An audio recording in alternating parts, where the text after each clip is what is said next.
Welcome to the realm of legends. I'm so grateful to have you here today. Before we begin, if you enjoy the story, please consider supporting the author by checking the links in the description. If you'd like to request more web novels or unlock some exciting perks, feel free to explore the membership options. All the info is in the description below. Also, please like this video and subscribe to the channel with notifications turned on so you never miss future uploads. Every bit of your support helps keep me motivated and keeps these incredible stories alive. Now, without any further ado, let's dive in. Chapter 41's Interrogation. Sabrina saw how a disc headed straight for her stomach. When she wanted to attack with fire, she felt an invisible force that imprisoned her. It was as if an invisible hand had trapped her and would not let her move. Immobilization, thought Sabrina, closing her eyes. She knew Luke controlled this technique, so she had come prepared. She brought a ring that would protect her from the telekinetic waves. She didn't think she would have to use it for the defense of dozens of discs. The tank disc hit her stomach with great force. She felt a lot of pain and almost threw up today's breakfast. Luke pulled the disc back, hitting Sabrina's stomach again. This time the girl did vomit. An iron disc at high speed was no small thing. Besides, her body wasn't very strong. It was only better than a normie. She always relied on her tuoris, not physical training. "Are you okay?" asked Luke with a slight smile. Sabrina, who was kneeling on the floor, looked up and glared at him with hatred. "Don't look at me like that. I went easy on you. I could have used all these discs and only used one." Luke added, "You bastard, wait and see." Before Sabrina could follow through with her threat, a disc fell too close to her hand. The floor cracked. "Know the situation you're in, Miss Spellman. Is your name Sabrina or is it fake?" asked Luke before killing her. He had to do a quick interrogation. Even though he was at Nevermore and there would be some trouble or another murdering a student, Luke learned something in this time he lived in the outcast society. You could kill. If someone wanted to kill you, you were fully within your rights to kill them. So Luke could murder Sabrina as long as he proved Sabrina's intent to murder him. "Yes, the only fake thing was my last name," Sabrina replied after watching as 10 discs were directed at her. "Who else is with you?" asked Luke. "It would be nice to know if there were any more killers in Nevermore."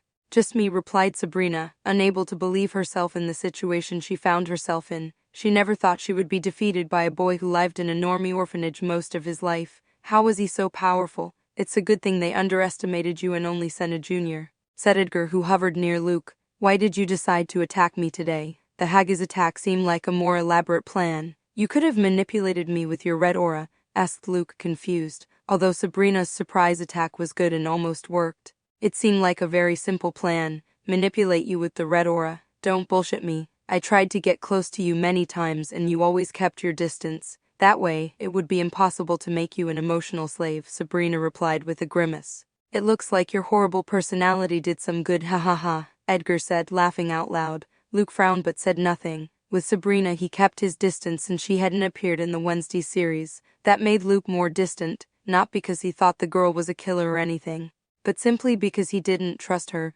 With Enid and Xavier, on the other hand, it was different. He had seen them in the series and was able to know their personalities and histories beforehand, which made me trust them. "You never leave this stupid school in your dorm. For you to go to the festival, I had to use the favor you owed me. That plan failed, and I got tired of waiting for you to do something different, so I decided to murder you for once. I'm tired of being in the shitty academy," Sabrina said, complaining with hatred in her tone. "Her personality is very different from what everyone thinks," thought Luke. "You don't like Nevermore?" asked Luke with a raised eyebrow. "She's already insulted the academy twice." "Of course not.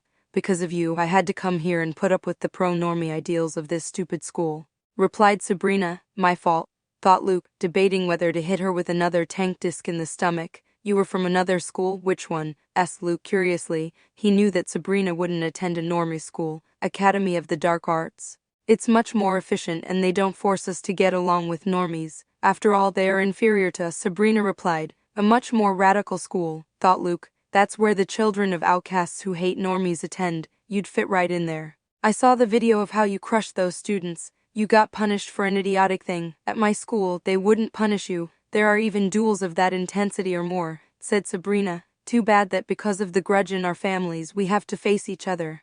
But if you let me go, I can convince my father to stop this fight." "You have nothing to do with your ancestors," added Sabrina in a sweet and tempting tone. "Shut up and just answer my questions," said Luke in a cold tone, hitting Sabrina's stomach again with a tank disc. He knew she was using her red aura to manipulate him. He would not allow it. "Cough, cough," coughed Sabrina, clutching her stomach and wincing in pain. All she wanted to do was set Luke on fire until he was ash. Ask her about her grandfather, if he's still alive.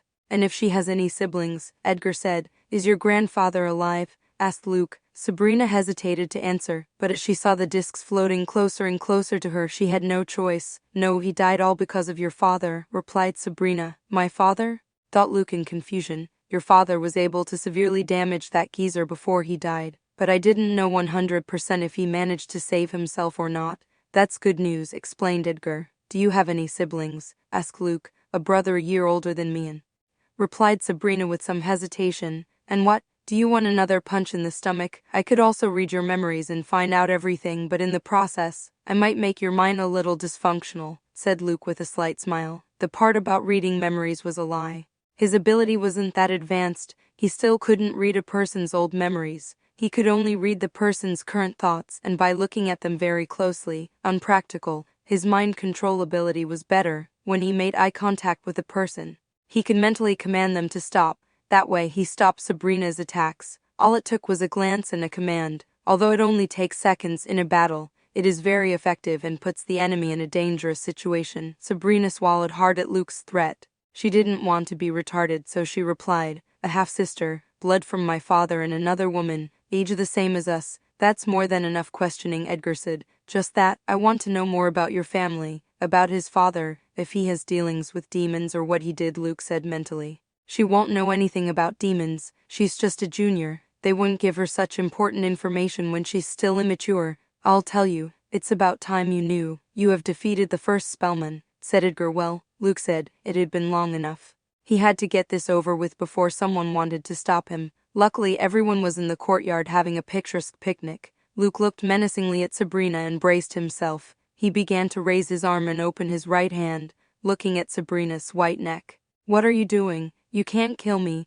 If you do, my father will show no mercy and come and kill you himself, Sabrina said in a trembling tone, crawling backward. The girl is right. Don't try to realize what you have in mind. Just erase her memories of this fight and create a new pair for her. So there won't be a void in her memory, Edgar said. That's it. I'm facing one of my Arkanmias and I'm just going to erase her memory. I have the right to kill her. I have a serious wound and the place was wrecked by the battle. I won't have any problems if I kill her, Luke asked reluctantly. If his daughter dies, they will be able to send stronger people to assassinate. Something is different. When your father attended Nevermore, they didn't send anyone to assassinate him, least of all from the family branch. For the time being, it's better if she remains the assassin after you. You'll be able to train more for when the real powerhouses come. Use your head and don't let your emotions control you. She's cannon fodder. You defeated her easily, even when she attacked you by surprise, Edgar said, and Luke nodded reluctantly. If I dislocate her arm and then heal it to perfection and her memories are erased, will she have memories of that pain? Asked Luke with an idea in mind, his eyes glowing with dark intent. Forgetting a torture is harder and will make erasing those memories 100% more laborious, but it is possible, if your cousin, Veronica, cures her. Nothing will happen as long as you don't go overboard with the torture, Edgar said, one hand on his chin, assessing the situation. He knew what Luke wanted to do, and he wouldn't stop him. That's great, Luke said with a smile. Glancing toward Sabrina, she felt a shiver run up and down her spine as she noticed his gaze. With a subtle wave of his hand, Luke used his telekinesis to force Sabrina's arm back. A choke scream escaped her lips as her arm dislocated with an ominous crunch. Sabrina tried to struggle but was completely immobilized by Luke's power. When she tried to scream again, Luke closed her mouth with his telekinesis, silencing her. Only her stifled moans and groans could be heard. Hurts, whispered Luke in a cold voice, leaning closer to her. Sabrina could barely respond. Her breathing was ragged, and her face was pearly with sweat. Don't worry, this won't last long, Luke continued. With a gesture, he began to bend her fingers one by one slowly. Sabrina groaned in pain, each finger emitting a dry sound as it was forced into an unnatural position, her muffled cries echoing through the gym. That's enough, Edgar said after a while. Luke nodded and released his grip on Sabrina, who fell to the floor shaking in pain. Her figure was pathetic, not like always showing confidence and modesty bordering on arrogance. Sabrina was sobbing on the floor. She looked up at Luke, her eyes filled with tears, looked at him with extreme hatred. Luke showed no mercy. With a wave of his hand, he used his telekinesis to lift Sabrina against her will. She floated in the air, her limbs hanging limply as her body shook with pain and fear. "It's pathetic," Luke muttered, his voice laden with contempt. "She was only saved because of her family and because it wasn't in Luke's best interest to murder her. It was better to have someone pathetic behind you than Sabrina's father, the final boss." Without warning, he threw a punch with controlled speed and force. His fist struck Sabrina's temple with a dry impact. The blow caused her brain to jolt violently against her skull, knocking her unconscious on the spot. Sabrina's body fell to the ground with a thud, completely motionless. Luke sat on the ground near her, watching her limp form. The rage in his chest slowly subsided as he prepared to erase her memories. He took a deep breath, centering himself, and began to channel his psychic energy. Erasing a recent memory was something Luke learned in the last little while. If it was an older memory, he wouldn't be able to do it. Then in the wholly erased, he would quickly put a false memory. The bad thing was that he only learned the theory. This would be his first case study. Edgar helped him, although he was not a blue aura psychic. He had seen this process several times, and it was very helpful. Chapter 42. Confusing. "Come to the gym quick," Luke said. He sent a telepathic message. Sabrina lay on the floor unconscious. Luke erased her memory of the fight and the interrogation. He replaced it with a different memory where there was no attempted murder. This was because Luke was with someone else in the gym. In this memory he had Sabrina challenge him to a friendly duel, to try to find out Luke's strength since she couldn't kill him. Luke accepted, and so the gym ended in these conditions, in the duel due to a distraction. Sabrina was hit by a disc that hit her head and left her unconscious. As for the destroyed ring, it was damaged by a disc. It was the only thing he could think of. As Sabrina would not use the ring in this duel, it was feasible that it was destroyed by a random disc. According to Edgar, these artifacts are not indestructible. The door to the gym opened and in walked a girl with straight black hair, long eyelashes, amber eyes, and an upright posture showing her confidence. It was Veronica Umbrio. Veronica was the only Nevermore student who knew that Luke possessed two auras. He had told her himself, mainly because of two things. First, he asked her for books on control, defense, and mind reading. It would be obvious that Luke wants these books to train his blue aura. Second, why did he ask Veronica for advice? She was also a psychic with a blue aura. She was from the Umbrio family. It was not an uncommon thing. Veronica looked with surprise and confusion at the state of the gym. There were cracked and burned parts of the floor and discs lying everywhere. What surprised her most was seeing a student unconscious on the floor and Luke sitting near her. "What happened here? What did you do to that poor girl?" asked Veronica, approaching Luke. What frightened her the most was seeing the state of Sabrina's arm and her fingers pointing in an unnatural position. "Poor girl, this bitch tried to kill me. She's from the Spellman family." "I guess you'd know something," said Luke, showing her the cut on his cheek. Luke quickly summed everything up for her. Veronica was supposed to play witness since that's the reason Sabrina didn't try to murder Luke and just wanted to have a friendly duel with him. "Act nice or the video will come out," Luke said, finishing his summary of what happened here. They had to be quick. They didn't know when Sabrina would wake up. "I understand," Veronica said, nodding her head. Then she walked over to Sabrina and healed her bones. Her healing ability was very good compared to Luke's companions who had green aura. She was on another level. Finished with Sabrina's treatment, Veronica steeled herself to Luke. "What are you doing?" asked Luke, taking a step back. "I'm going to dress your cheek wound. It would be strange for her to see a wound like that on your face. You were just supposed to have a friendly duel," Veronica replied. "Fine," nodded Luke. He forgot that important part. Veronica placed her hands just inches away from Luke's wound. A greenish aura could be seen coming out of her palms. "How much longer?" asked Luke after a minute passed. It was uncomfortable to have Veronica so close and staring at him. "Don't talk, I need to concentrate." "The cut is deep," Veronica replied. If it were her mother she could heal it in a few seconds, but she wasn't that advanced. In the past, Veronica wouldn't dare respond this way to Luke, since he has a very embarrassing video of her in his hands, and if she acts disobedient or rude it could make him angry with her, but she realized that her cousin is not as arrogant and ill-tempered a person as he appears. She had imagined that Luke would ask her for more difficult requests, but that wasn't the case. He would only ask her for books once in a while and ask her about some doubts about the blue aura. She realized that he only threatened her because she threatened him first. Otherwise, she would never have found herself in this situation. Although she no longer saw it as a bad thing, "They're good as new," Veronica said after about 5 minutes. Luke touched his cheek and no longer felt any cuts. "Thanks," Luke said, and Veronica's mouth dropped open in the shape of an O. She was surprised that Luke had thanked her. "What's with that face?" asked Luke with little patience. He already imagined the answer she would give him. "I didn't know you could say thanks. It's the first time you've done it and I gave you several books and some lessons," replied Veronica with a slight smile. Why does everyone think I'm someone ungrateful? Luke thought with some anger, though not that much. He was always grateful to the people who helped him, with Natasha when she gave him shelter and food, with Larissa, with Enid, with Xavier, and so on. 10 minutes later, Sabrina regained recognition. Her head hurt, and she didn't understand what had happened. Luckily, the memories Luke implanted in her plus his and Veronica's testimony were enough to convince her that it had happened. Although she found it strange that she had lost the jewel because of a distraction, from the memory she could tell that Luke was at level 2, something she had expected. It was good to have checked. If she had tried to assassinate him, she could have easily done it with her current powers. Unfortunately, there was an annoying fly in the place. Another day, I'll assassinate him once and for all. He won't be as lucky as today, Sabrina thought. The only bad thing was that her protective ring was destroyed. She didn't think much of it. Her family was rich. She could ask her father for another one. Sabrina said goodbye and left the gym. She said she would take it upon herself to tell Principal Weems about the friendly duel and the minor inconveniences caused because of her fire. She showed a kind attitude very different from her real personality. It all worked out somehow, thought Luke, coming out of the gym. He already set up the discs. Now it's time to go back to his room and finally have Edgar tell him about the demons and the Spellmans. Are you okay? Asked Veronica, quickening her pace so Luke wouldn't leave her behind. You've already healed me. That was the only injury I had, Luke said quizzically at this question. That's not what I meant. I mean, they just tried to assassinate you, and you ran into a person belonging to the family that had murdered your parents, explained Veronica. Veronica had a little information about her aunt's death. She knew that the Poes had an old grudge against the Spellmans. This was told to her by her father, but more than this she didn't know. I'm fine. I don't need your concern, Luke said with a grimace. You got me involved, Veronica said angrily for some reason. I got you involved because I have a compromising video of you, not because I want your honest help. Relax, I won't force you to fight the Spellmans. That's a matter I'll take care of myself, Luke said.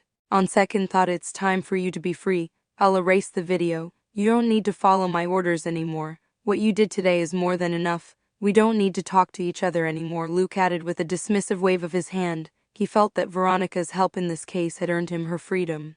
The girl would no longer feel fear that her social life might be over. Now that I'm of no use to you, you're getting rid of me? Asked Veronica in a loud, angry tone. She stopped and looked at Luke angrily. What is this girl saying? Luke thought in confusion as he stopped and looked at Veronica.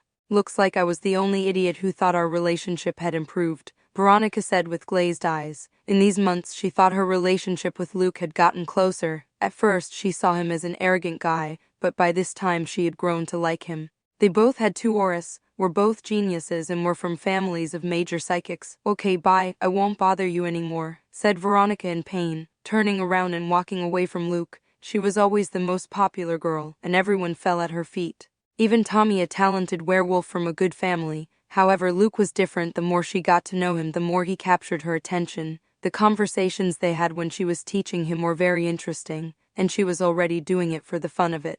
She didn't care about the video. She knew Luke wouldn't post it. He wasn't that kind of person. Luke watched Veronica's back move farther and farther away. He didn't understand what had just happened. He had told her that he would delete the video, and she would no longer have to give him lessons on the Blue Aura or bring him books from the Nightshade Society. It was a good thing, wasn't it? She should be happy. You still don't understand the heart of a young damsel, Edgar said, shaking his head. He witnessed the whole drama. He had already witnessed 2 dramas that day. What do you mean? Asked Luke. Usually he would ignore his great-great-grandfather's taunts, but on this occasion he needed answers. That girl from way back has been helping you because she likes you, not because of the threat. Didn't you see her face when she was helping you study the Blue Aura? Replied Edgar. Luke remembered, and it could be that his great-great-grandfather was somewhat right.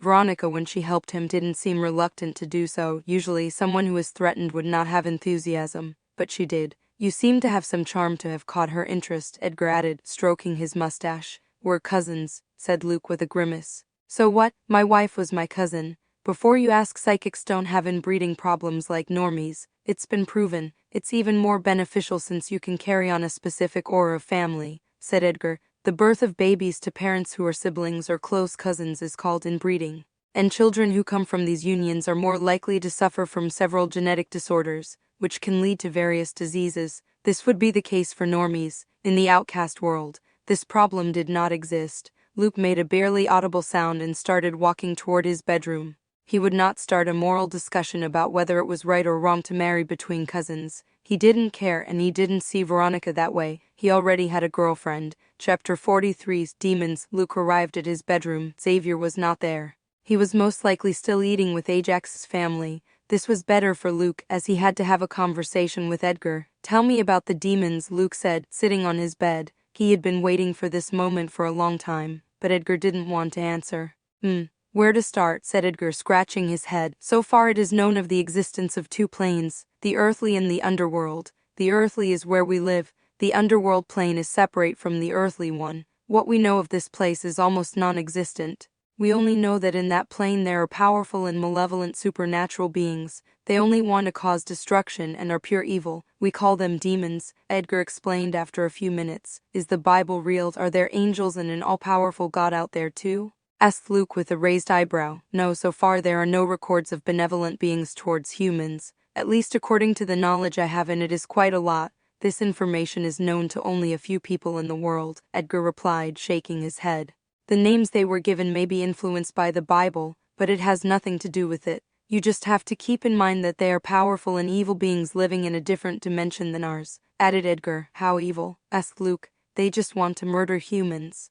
The more the better. They don't discriminate between normies and outcasts. For that reason even the most outlandish and ghoulish families of outcasts would never associate with demons," replied Edgar. "I see. If they are from a different dimension, how can they get to kill humans?" asked Luke. "Through satanic dealings, a contract between a human and a demon. Even normies can make these deals if they know how to make them. Why would a person make a deal with a being that irrationally hates humans and only wants to murder them? By power.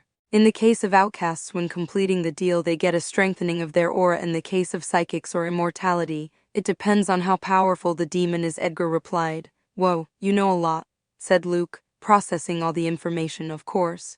I hunted demons, or rather the bastards who made deals with demons," said Edgar, puffing out his chest proudly. "Demon hunter," thought Luke with a strange expression on his face.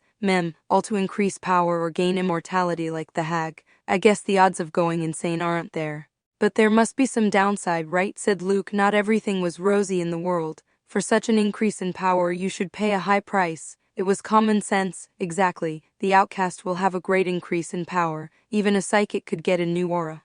But this is not free. All the contracts the demons make ask for only one thing," said Edgar, making a dramatic silence. "What?" asked Luke impatiently. "Souls. People who make deals with demons must provide them with the souls they crave, until the end of time. The contract has no time limit and is not egalitarian, as you think. To get souls you must murder people, and the demons are not content with just one soul, they want hundreds of thousands. The hunger of these beings knows no bounds," Edgar said in a serious tone.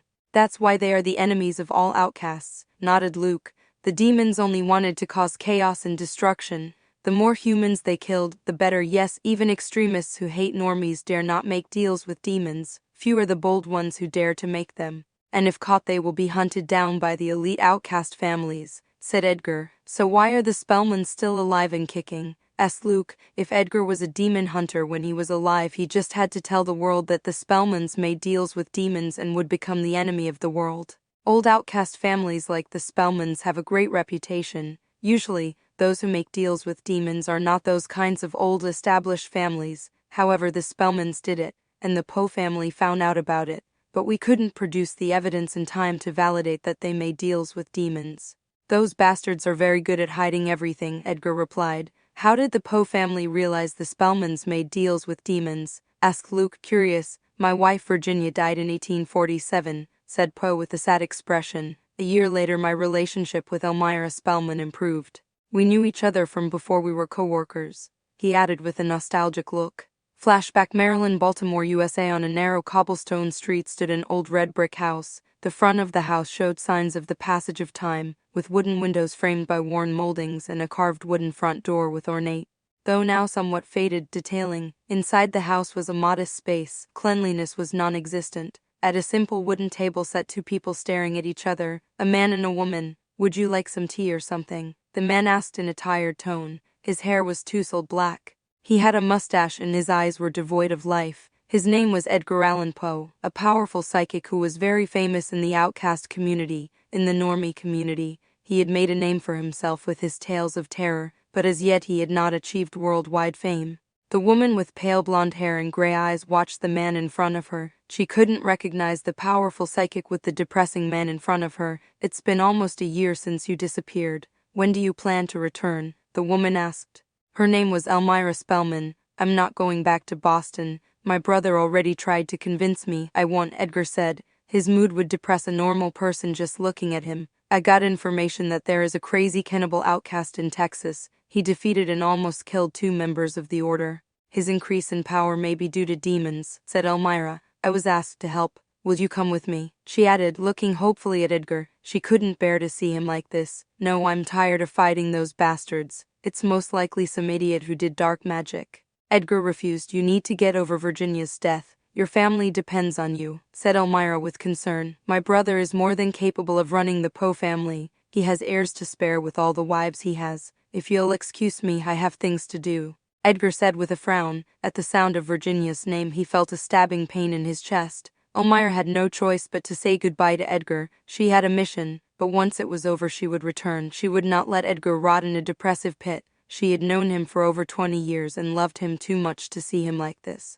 10 days later, Elmira returned. Any free time she had was spent at Edgar's house keeping him company. She cleaned the house, cooked so Edgar would stop eating junk food, and talked as much as possible. In this way a year passed. Is she still not coming? He thought Edgar, looking at the door of his house. It had already been a week since Elmira went on a mission given for the order, most likely to look for clues from demons that usually led to nothing. They were crazy outcasts performing dark magic and killing normies by their own choice. Edgar's appearance was different from a year ago. His hair was combed and tidy, his eyes had regained sparkle, and he no longer had a depressive aura about him. All this thanks to one woman, Elmira. His ears picked up footsteps approaching his door. He quickly got up and opened the door. A smile formed on his face as he saw that it was Elmira who was about to knock. "Edgar, don't scare me like that," said Elmira, putting a hand on her chest. "I'm sorry. Come in, said Edgar with a slight smile, taking the woman by the hand. "What a gentleman. A year ago you barely opened the door for me and you were always looking at me with an annoyed face," Elmira said with a smile. "I'm sorry for showing you that part of me," said Edgar, embarrassed. "I'm just kidding. It's nothing," said Elmira with a chuckle and sat back in the chair. "What happened to your shoulder?" asked Edgar, concerned. He could see that Elmira's shoulder was completely bandaged. "A little mishap. You know, in our work we always put ourselves in danger. It's normal," said Elmira without further explanation. Edgar nodded and asked, "A tea?" "Yes, please," Elmira replied. She was happy that Edgar had slowly been able to leave his depressed state. "How is your story going?" asked Elmira after Edgar had poured her tea. "Better than ever. I'll have it finished in no time. It will be a great success." "I can feel it," said Edgar confidently. "I'm glad to hear that," said Elmira with a smile. "How long will you be staying?" "There are many new activities we can do in Baltimore," said Edgar enthusiastically. "Only 3 days," replied Elmira reluctantly. "So little."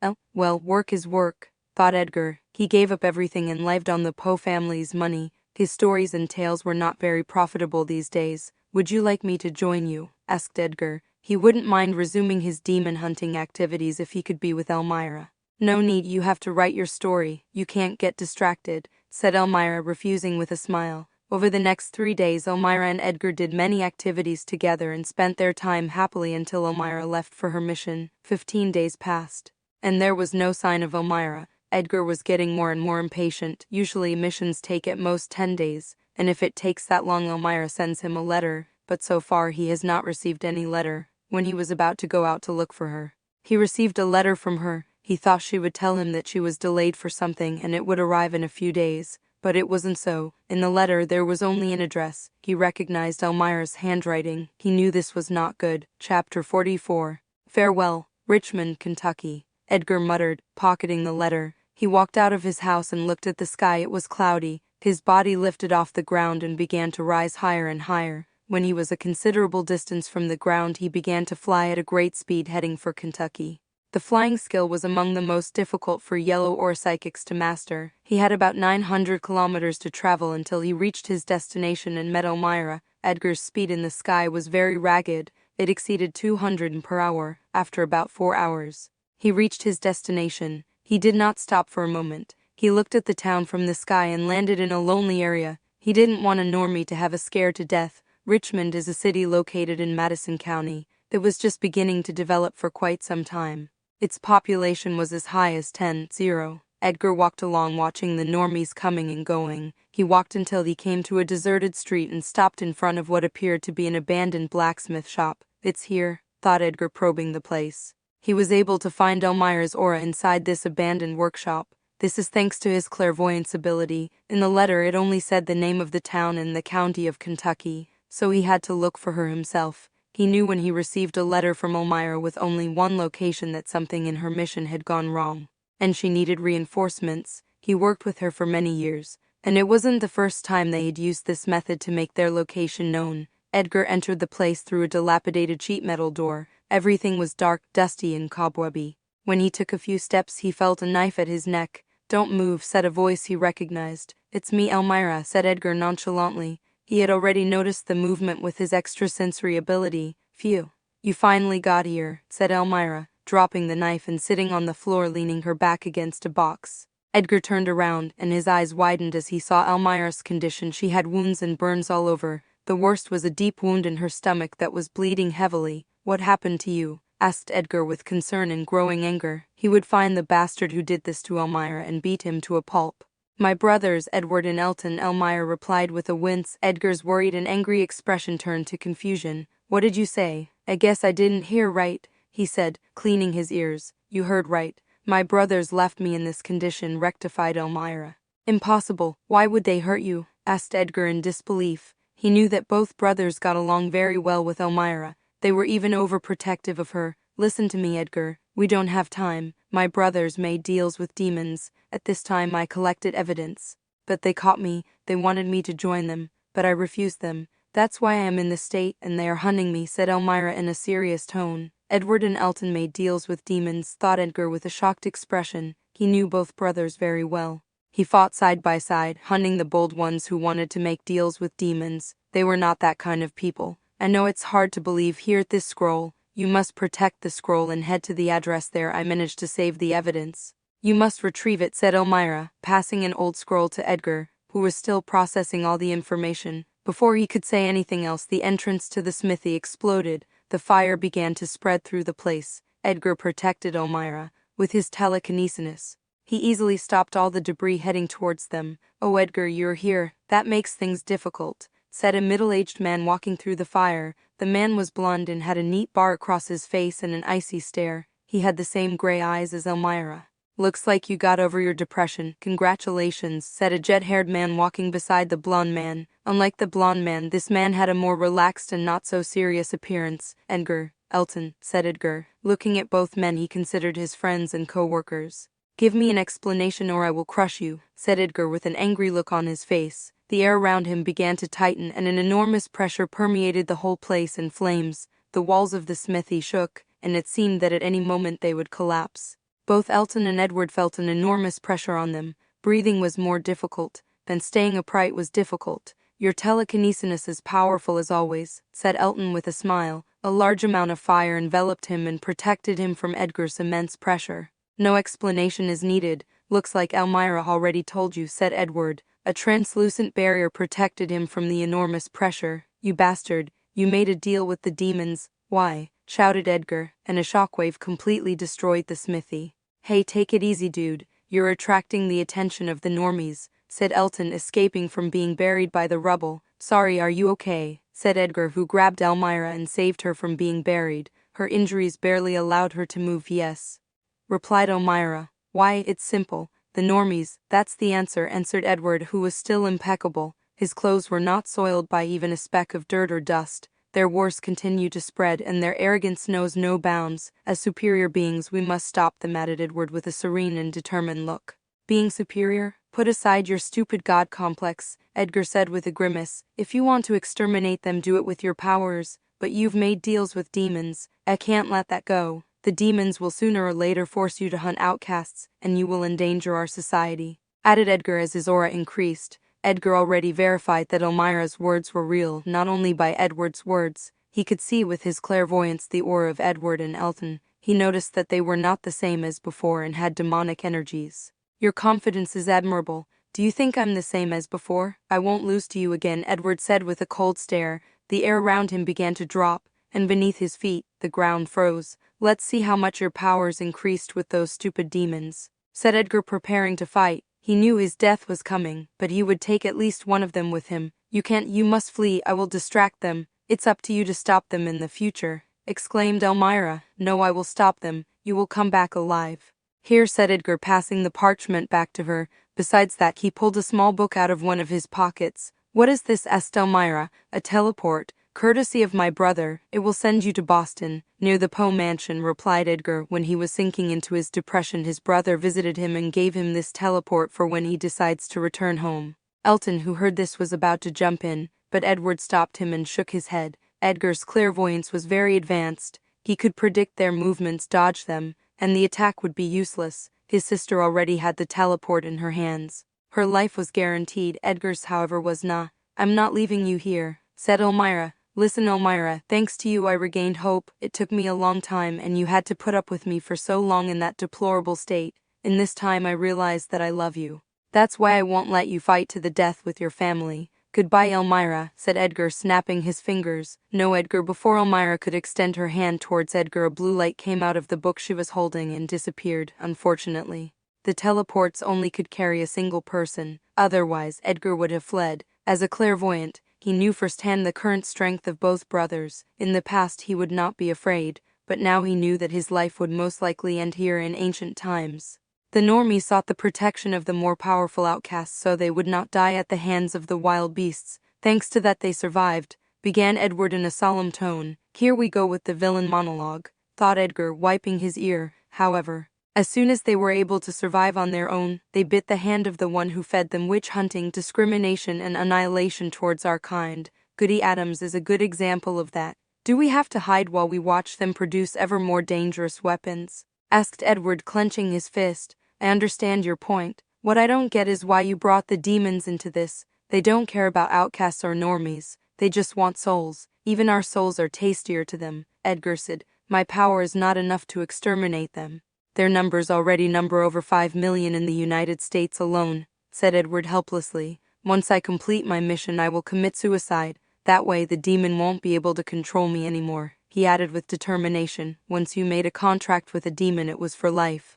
You could not cancel it. If you did not obey the demon, you could be tortured for life by him and become crazier than a hag. In the process, you will kill a lot of outcasts. I will not allow that," Edgar said with a frown. Around him, a large amount of metal began to float. Both were seeking the protection of the outcast society. One was willing to make sacrifices if that was what was necessary to exterminate the normies. The other would not allow the slaughter of innocent outcasts. Edward's arms froze, and more the coldness permeated around him. By contrast, Elton's arms had turned to fire. The fight between America's most powerful outcasts was about to begin, and its consequences would be catastrophic. Chapter 45. Two Stubborn People. "That's it. How was the fight?" asked Luke, who was really hooked on the story of Edgar's epic death.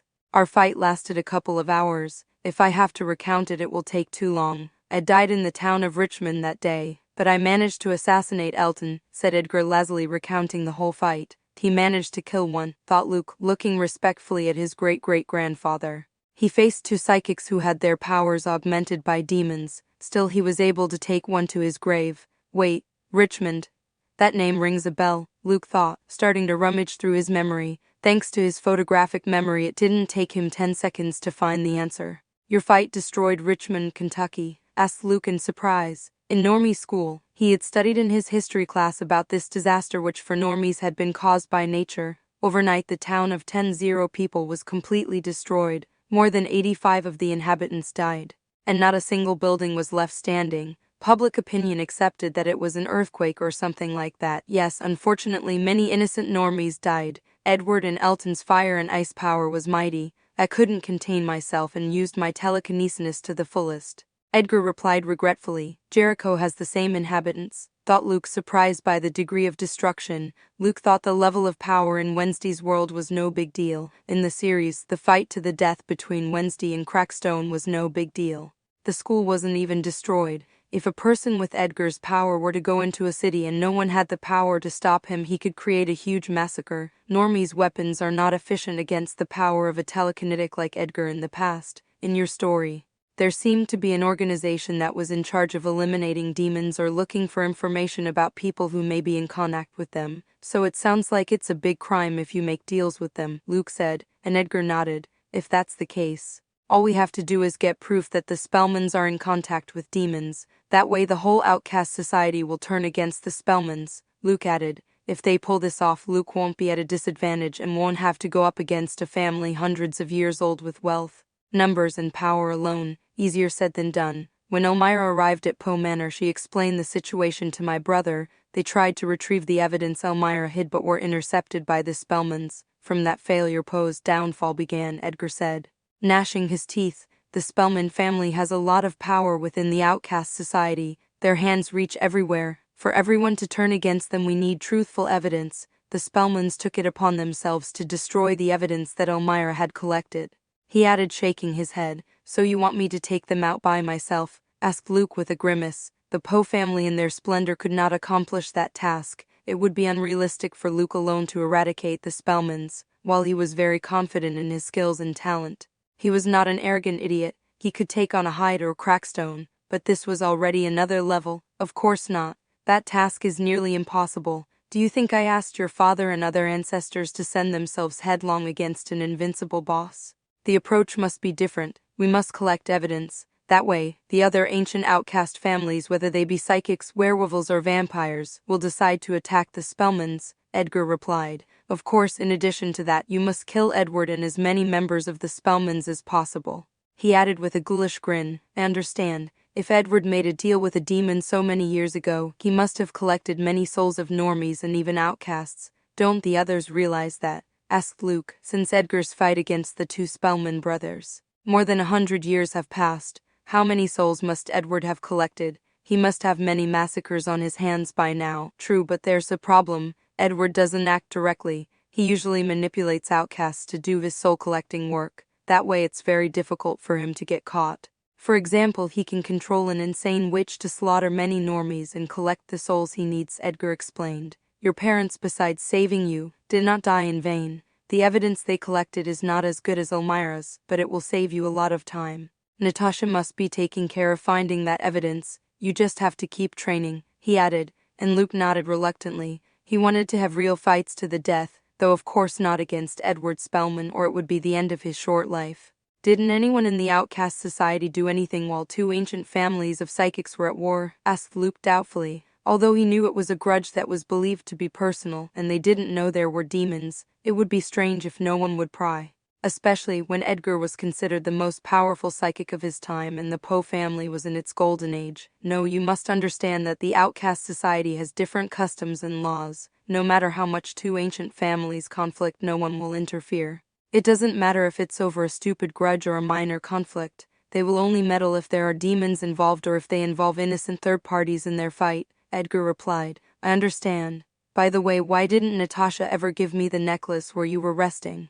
That way I could have started training properly much earlier, asked Luke. He always had this doubt in his mind, and now that Edgar was answering everything it was time to ask. Do you think the necklace is an old family heirloom? Asked Edgar with an amused smile that pissed Luke off. Yes, what else? It's just an old necklace of no value. When I accompanied your father it was inside a ring. My powerful soul in the Poe blood, which continues in you, is what keeps me in this world as a ghost, but mostly the Poe blood. If the bloodline ends my soul will dissipate in a short time.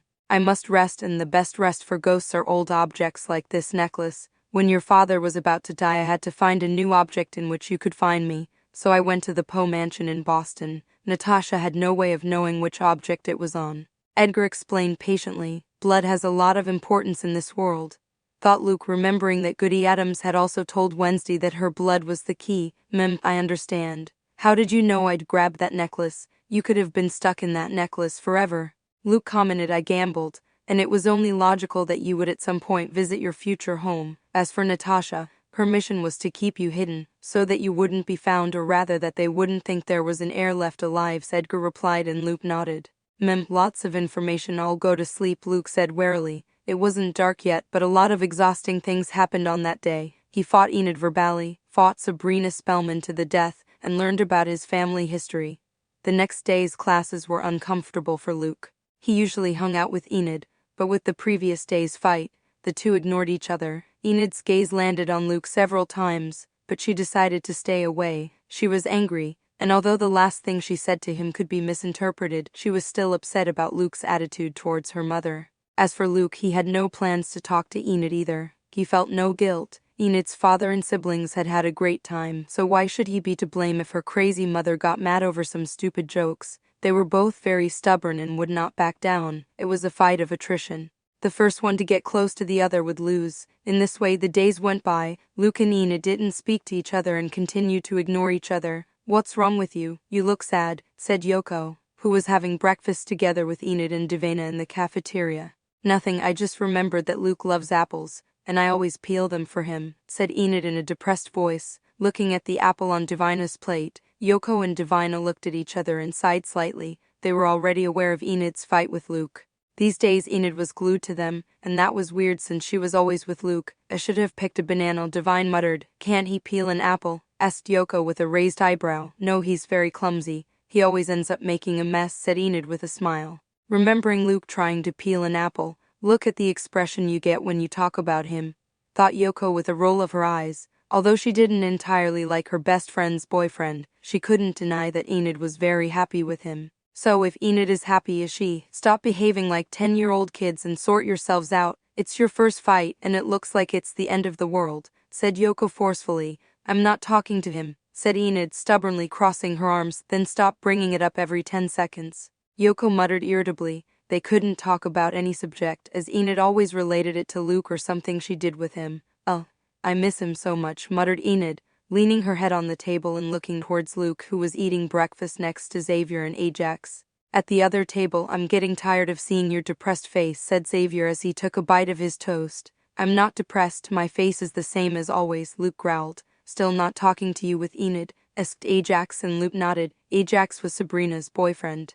That is, of the person who tried to kill him. But Luke didn't care. It was better that his assassin was Sabrina since he could defeat her. It had been a week since he stopped talking to Enid. At first, he thought he would have no trouble ignoring her, but he was very wrong. He thought that by not having to put up with Enid's enthusiasm in the mornings, he would be better off. But that wasn't the case. "Do I miss her?" thought Luke in confusion. He never thought his mood could drop so low just by not talking to Enid. Just be a man and talk to her. "I always do with Bianca, and look at me, here I am," Xavier said with little patience. He could no longer stand Luke being around all day like he had no soul. He couldn't play video games, and at the archery club, everyone noticed Luke's performance was down these days. "This is the 21st century, relationships should have gender equality. Why does the man always have to come forward to apologize?" said Luke, who had no plans to talk to Enid no matter how much he missed her. "Whatever," said Xavier, knowing Luke's stubbornness knew no bounds. "Peel this apple for me," said Luke, passing a red apple to Xavier. "You do it," said Xavier.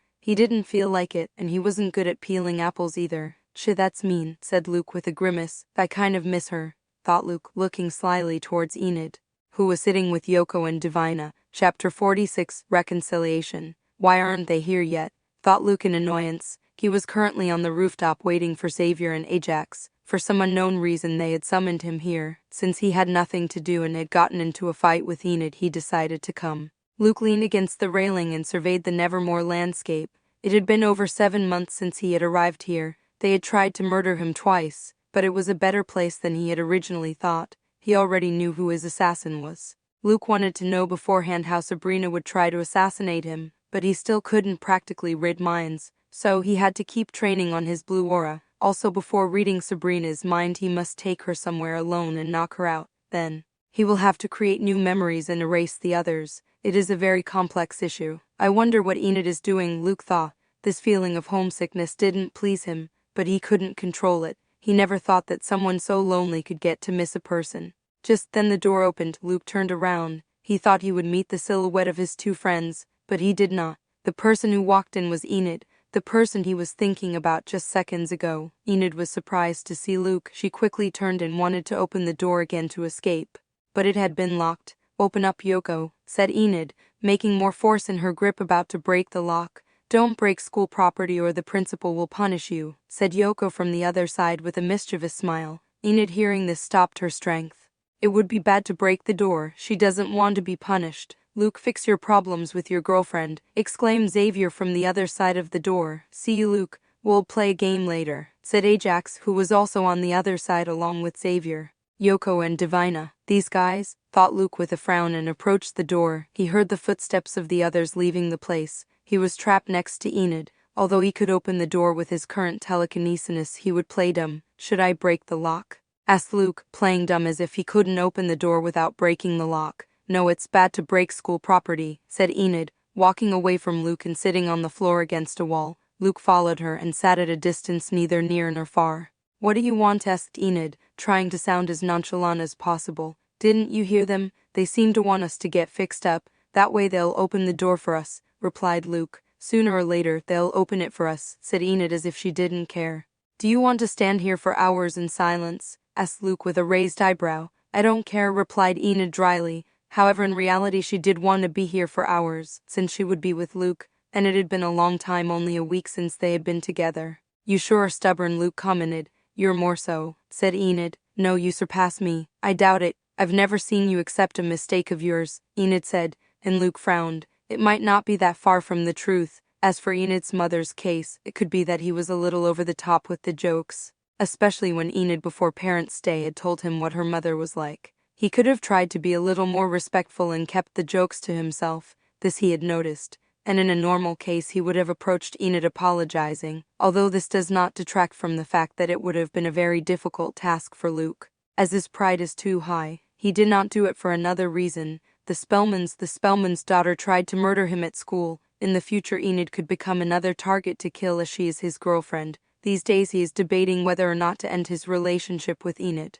That way, he would make her safe for the future. His father became his mother Sophie's boyfriend at Nevermore. Sophie died because of the Spellmans. Not only that, the Umbrio family did not accept that Sophie was with John, as they knew of the grudge between the Poe family and the Spellman family. They didn't want to get involved, and even more so when their daughter was joining the losing side. He doesn't know if Enid's family will be aware of this, but as soon as they find out, the same story will be repeated. "I'm sorry," said Luke after thinking about all these things. "What did you say?" asked Enid in surprise, looking at Luke for the first time. She had heard it clearly but wanted to hear it again. "Don't make me repeat myself," Luke replied. It was the first time he had ever apologized honestly in his life. "Come on, please." "I didn't get to hear," insisted Enid, moving closer to Luke, who turned to look at her. After many days he could see her face so close to him again. "I said I'm sorry," repeated Luke, looking at Enid. "Apology accepted," said Enid with a bright smile. "I'm sorry too. For the last thing I said, I didn't mean what you thought," Enid added worriedly. "Yeah, I know, don't worry," Luke said, kissing Enid suddenly. It had been a long time since he had felt her lips. Enid was surprised by the sudden kiss. She closed her eyes, forgetting the stupid argument she had with Luke, and enjoyed the moment. After a few seconds, Luke pulled away from Enid and opened his eyes. "Why did you stop?" asked Enid, dissatisfied. It had been a long time since she had kissed Luke. "I have to tell you something," said Luke. "Oh, what is it?" asked Enid. Curious, Luke told her that he possessed a blue aura. That is to say that he had mental powers like telepathy. To create a telepathic link with her, they would be able to communicate all the time, and if Enid needed help with anything, he would know right away, as Enid would be able to ask him for help almost instantly. During this time that he trained his blue aura, he got his mental link to have a new function. In addition to allowing mental communication, one is aware of the existence of the other. If the connection disappears, it means that the person is unconscious or dead. In this way, he will be able to protect Enid in case something happens.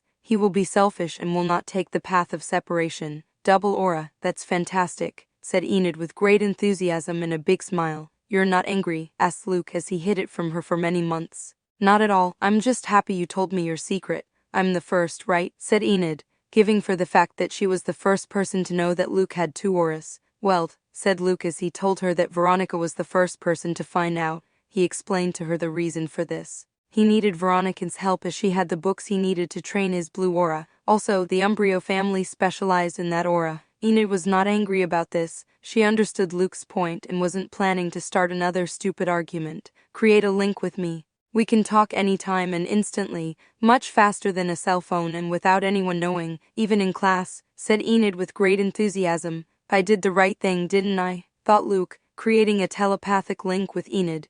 Minutes passed as Luke and Enid conversed telepathically. Enid talked more than usual and had a lot of things to tell Luke since they hadn't spoken in days. However, Luke didn't mind. He listened carefully to Enid and looked at her big smile. It was a nice feeling.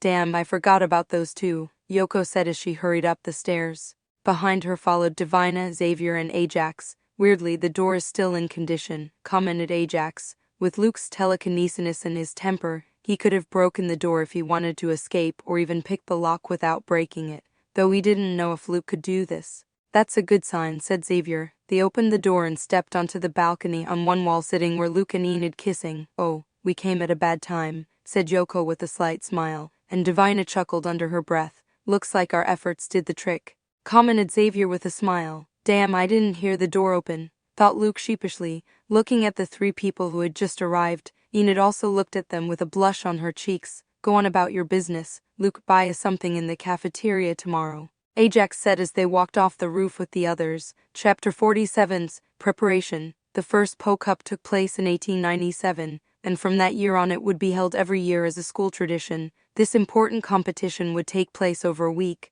The Poe Cup is an annual race on the Jericho River by Nevermore in which 4 teams compete against each other. Each team represents their dorm, and they select the name of an Edgar Allan Poe poem for their team name. Each team must choose 4 students from their dorm who will represent the team, which is considered a high honor for the students. Nevermore contains 4 dormitories with a large number of students in each dormitory. 2 male dorms and 2 female dorms. In each dorm, there are students from 9th through 12th grade. Luke is in 9th grade, so he is among the youngest. Usually in this very important competition for all students, 4 representatives are chosen, and they are always from the higher grades. From the 11th or 12th grade, however, this time there was an exception in the Ravenloft dormitory. Luke was chosen to be part of the team that would represent his entire dorm, a rare occurrence, as usually the younger students are not selected to participate. Everyone in the dorm agreed that he should be one of the participating members of the race. Everyone except Luke. Luke didn't like being the center of attention and had little enthusiasm for participating in a race and winning the cup. His school spirit was 0. However, because of his last name he had to participate. His last name was in the name of the cup. At the very least, to increase his fallen family's prestige, he had a responsibility to participate. This is what Edgar was telling him, who was very insistent and annoying. Because of him, Luke ended up agreeing to stop bothering him. His team was called El Dorado, a poem Edgar wrote shortly before his death. That is before he fought to the death against the Spellman brothers and destroyed a town in the process. Luke was in one of Nevermore's courtyards polishing and painting his canoe with the other team members and dorm students. It was a team effort. Hey Luke, hand me the silver paint bucket, exclaimed Xavier. As an artist, he was in charge of the model and was the best at painting. Luke, who was sitting on a log looking unfriendly, made the silver paint bucket start floating towards Xavier. Thanks, said Xavier, starting to paint a section of the canoe silver. He then looked at the model and nodded, satisfied with his work. What do you think? Asked Xavier. Luke looked at the canoe, which had the appearance of a spooky-looking armored horse. Trying to draw a horse in a canoe was not at all easy. He thought it looked like a very good job, and it was discernible that it was an armored horse and not something else. That's fine, Luke said. He wanted to sound more enthusiastic but couldn't. He was already there hours ago, surrounded by enthusiastic and rowdy people. The team leader was one of Enid's brothers, who was in 12th grade. Try to sound more convincing, Xavier said with a grimace. Though he wasn't angry, he had met Luke during this time, and while he might have sounded half-hearted, he wasn't. Looks like your social battery is running low, commented Ajax with an odd smile, passing a glass of juice to Luke and Xavier. Thanks, said Luke, taking the glass. He didn't deny Ajax's statement, as he was right.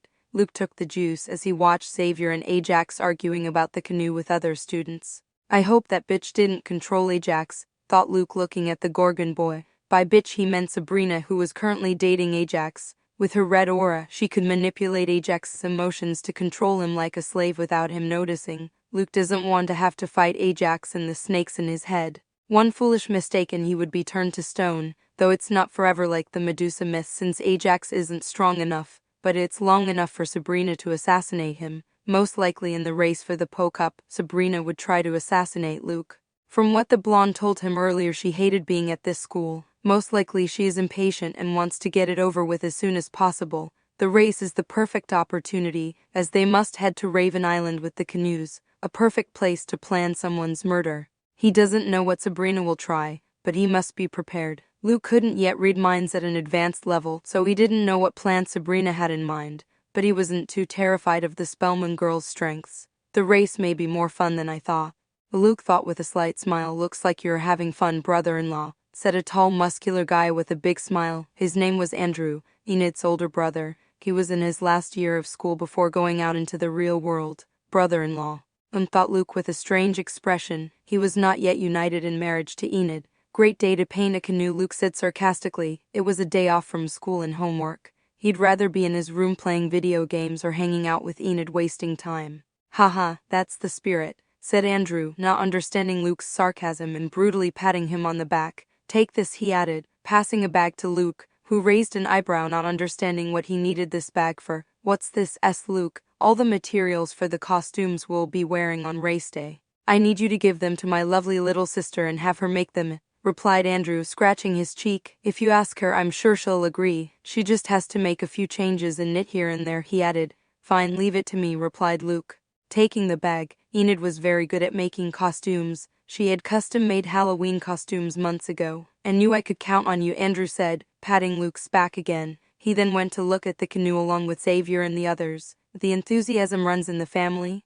thought Luke, straightening his back. Although it was a different enthusiasm than Enid's, it wasn't much different. Enid, are you busy? Asked Luke, sending a telepathic message to Enid. Luke, Enid said with surprise. She still wasn't used to hearing her boyfriend's voice suddenly in her mind. I just finished writing an article for my blog. Are you done with the canoe? Asked Enid. Just a few details to go. Xavier is taking care of everything. They just used me to reach things for them with my telekinesis, Luke replied with a slight grimace. Telekinesis is very useful for everyday things. Do you have something to do? Asked Enid. Usually she would tell Luke to see her right away since they were both done with what they were doing, but she noticed that it could get pretty intense at various times. No, I'm free. Can I come to your bedroom? Asked Luke. He only visited Enid's room a few times. He had to violate the law that men could not visit women's bedrooms, so he wasn't to be caught. Yes, sure, just wait 10 minutes for me. I'll let you know when you can come, Enid said enthusiastically, ending the telepathic call.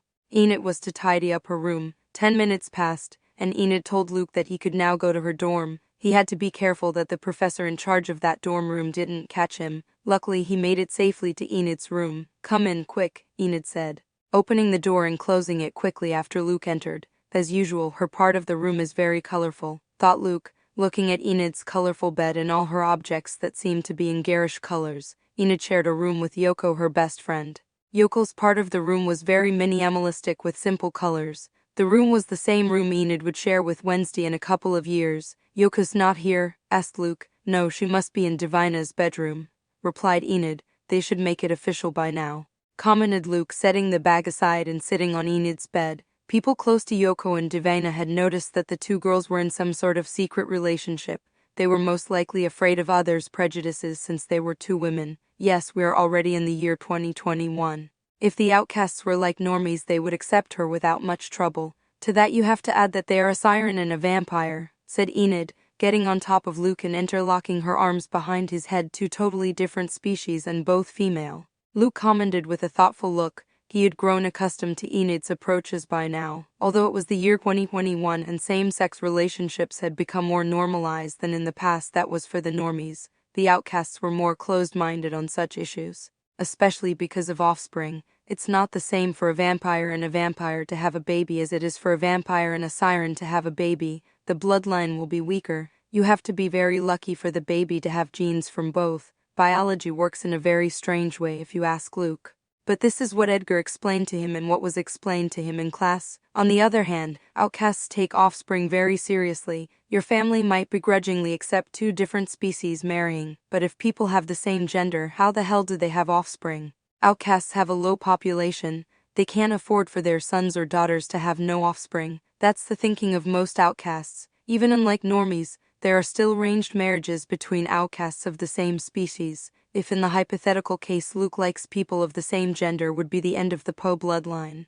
Would Edgar or another Poe ancestor agree? Of course they wouldn't. Are you in favor of two different species becoming a couple? Asked Enid with some trepidation in her tone. One of the reasons why she wanted Luke to like her mother was because of this issue. Her mother was a conservative through and through. It was clear that she would never accept Luke in the future, so first she didn't say anything to Enid, as she thinks it's a school romance. Nothing serious. Of course it is, otherwise I wouldn't be here with you. Besides, I grew up in a normie orphanage. I don't care about the ideals of different species of outcasts. Luke replied after a few seconds. Although his confidence wasn't very high, he managed to hide it. Luke, although he didn't have outcast parents who could teach and instill these customs in him, he was able to learn them from Edgar. He noticed that his great-great-grandfather thought the same way as the others. Although Edgar didn't show it in his calm, nonchalant attitude, Luke knew that in the future he would pester him about marrying a psychic to carry on the Poe family legacy. After all, the Poe family was a family of psychics. As for Luke, he didn't want his bloodline to end because of him, but it's an issue to worry about in the future. He's still young. Great, it'll be just us against the world. I don't care what my mother says.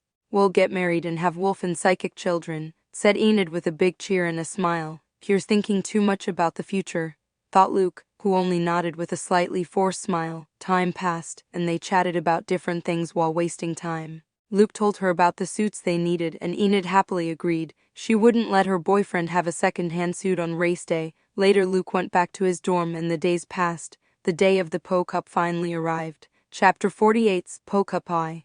It was a beautiful day. There was no cloud in sight, and the temperature was pleasant with light winds. Luke had already changed into the communal costume he would wear with his team. The costume was that of a medieval knight. They were all dressed in the same outfit. Clothes that appeared to be shining armor, ably adorned, and a fake sword strapped to the belt. Eldorado tells the story of a valiant knight who sets out on a quest about a legendary place called Eldorado where the streets are said to be paved with gold and wealth is abundant.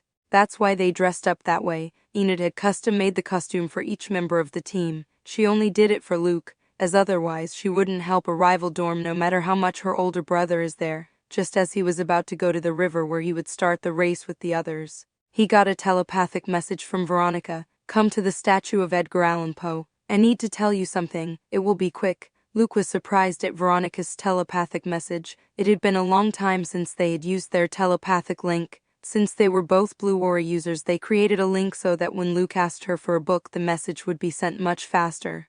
I had forgotten that the link was still alive, thought Luke, replying with a simple okay. He didn't know what Veronica would tell him. Ever since she got mad at him that time Sabrina tried to murder him at the gym, they hadn't spoken again. I have to go to the bathroom.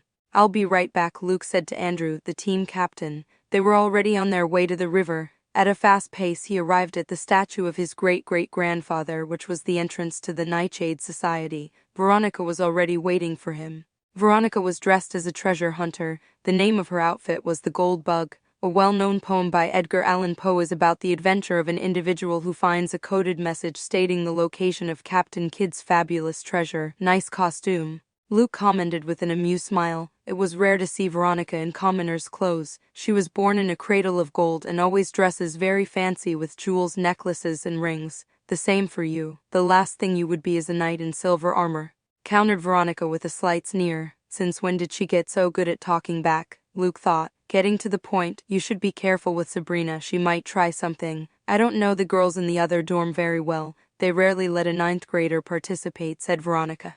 Well, you're an exception since the cup has your last name, she added. And who knows if she used her red aura to manipulate one of those girls to become one of the representatives of her dorm. Anyway, whatever she tries won't succeed. I already defeated her once. I can do it one more time, Luke said confidently. He didn't know what method Sabrina would use to attack this time. Whether she would use hags or some dark creature or she would take matters into her own hands like last time. The worst Luke could think of was that she would have perfectly controlled the older female students in that dorm and used them to attack him. However, the latter is unlikely. To manage in just a few months to get control of 3 older students she barely talks to would be very difficult for her power level. Luke had not told Natasha about Sabrina's attack. This was at the request of his great-great-grandfather. According to Edgar, it would not be at all beneficial for the housekeeper to know that there is a killer inside the school. It would be best to leave Sabrina at the school as if nothing happened, and let Luke try to survive her assassination attempts. That was the best form of training, or so his wacky great-great-grandfather said. It's good that you have confidence. Another thing, be careful with Tommy, said Veronica. What about your boyfriend? I don't think I've done anything to piss him off, except threaten his girlfriend with a teen video, said Luke. He's not my boyfriend anymore. We broke up months ago, said Veronica in an angry tone for some reason. Then what's? Asked Luke. As far as he knew, Veronica didn't tell Tommy anything about him threatening her and having a banned video from when the 2 of them did it at Nightshade Society. You beat up 2 of his juniors. The video got all over the school. If it wasn't for me stopping it, he would have wanted to pick a fight with you. That also made him more upset because it made him jealous that I stood up for you, Veronica explained, jealous. We're family, Luke said with a grimace. Damn, outcasts should have some shame. Well, that's the way it is. Now that I'm done with him, he seems to be always angry and depressed. He may seek revenge against you, be careful. He's a 12th grade werewolf, Veronica added. He's a student in his last year. He must be stronger than that werewolf named Brad. Veronica seems to like seniors, thought Luke. Veronica was a 10th grader. That is, Tommy was 2 years ahead of her. Brad was also a 10th grader, so Tommy should be stronger. All right, I'll keep an eye on him. He's Andrew's direct rival anyway. He'll take care of it, Luke said. Leslie, his assassin was Sabrina, not some stupid jealous werewolf with his ex-girlfriend's familiar. Fine, let's go or we'll be late, Veronica said, grabbing Luke's arm and walking towards the competition site. Hey, if we get there and he sees us together, he'll be more furious, said Luke, complaining about being dragged. With your great strength, you will solve it, said Veronica sarcastically, and without stopping walking, they arrived at the place and it was already crowded with students. There were 4 tents. One was green, one red, one blue, and the last one yellow. A few meters away from the tents was the jetty on the river next to the 4 canoes, each with a different design according to the team name. Luke and Veronica split up, each headed for their tent. Tommy seemed to be in his tent, so he didn't see that the two of them were together. Their teams were having their final strategy meeting. Luke arrived just in time as Andrew began to explain how they would go about winning this race and bringing glory to their dorm. 10 minutes later, representatives from all the teams emerged from the tents as motivational music played. It sounded like the orchestra was doing their thing. They do give importance to this race, thought Luke, feeling many eyes on him. It was normal the cup had his last name on it. He could see Sabrina's team wearing red robes and spooky white masks. It looked like a Halloween costume. Everyone wondered if they could see well with those masks for the race. Luke recognized Sabrina as she was the shortest of them all and by her blonde hair. The mask did not cover her hair completely. However, he also recognized another person from Sabrina's team, a girl with blonde hair with pink and blue highlights at the ends. Enid, thought Luke in confusion. He didn't know that Enid was one of her dorm reps. It was already strange for a 9th grader to be chosen as part of the team. Now in Enid's dorm, there were 2 9th grade representatives. Enid in her white mask looked up at Luke and greeted him enthusiastically. Surprised, she asked through the mind link. Since when are you a representative of your team? Asked Luke. Hee. It was last minute. Sabrina managed to convince the older students. As much as you are my boyfriend, I will show no mercy in the race, replied Enid with a competitive spirit. Luke heard that Sabrina had something to do with it and had a bad feeling. Come on, Luke, said Andrew, nudging Luke in the back. Luke reacted and climbed into his canoe. Positioning himself in the middle, in front of him was Andrew, and in the back were the other 2 members of the team that he barely knew their names. They each took their paddle and waited for the signal from Principal Weems, who was standing in front of all the students. I want to welcome you to the Edgar Allan Poe Cup. It is one of the proudest traditions at Nevermore, and it began 123 years ago. Larissa said enthusiastically. In front of her was a microphone so that representatives from each team could hear her. You must cross over to Raven Island, take a flag from the Crackstone Crypt and return without sinking or being sunk. The first team to cross the finish line with their flag wins the cup, bragging rights for a year and some special privileges. Let the Poe Cup begin, said Larissa, extending her arm to the sky where she held a gun and fired. Bang. Chapter 49, Poe Cup. Everyone started rowing enthusiastically, trying to reach Raven Island as soon as possible. Everything was allowed in the race. Luke paddled without paying much attention. He was only looking towards the canoe where Enid and Sabrina were. Ever since he saw his girlfriend as a representative of her bedroom, he started to get a bad feeling. What is this bitch planning? Thought Luke, more nervous than before. He wasn't afraid to confront Sabrina's plans. He was confident in defeating her, but if Enid was involved it was different. He didn't want Enid to get hurt. He never thought he would have such a strong weak point. Everyone at Nevermore saw that Luke spent all his time with Enid, then next to Xavier and Ajax. It was clear that Enid was the person closest to him, his Achilles heel. Why are you paddling with your arms? Use your power, exclaimed Andrew, watching out of the corner of his eye as Luke paddled with little strength. Oh yeah, I forgot, Luke said. Snapping back to reality, with his telekinesis he began to control the 2 oars. The speed increased by far. Andrew's physical strength was excellent, his arms were muscular, and Luke could see that they were suddenly getting bigger and sprouting hairs. Partial transformation, thought Luke, a little surprised. Just like Enid has her claws sharpened when she gets angry, someone else moving forward could transform his entire arm into that of a werewolf. getting a tremendous increase in strength. More advanced werewolves didn't need a full moon to convert. What they did is that at full moon the transformation is inevitable and more powerful than normal,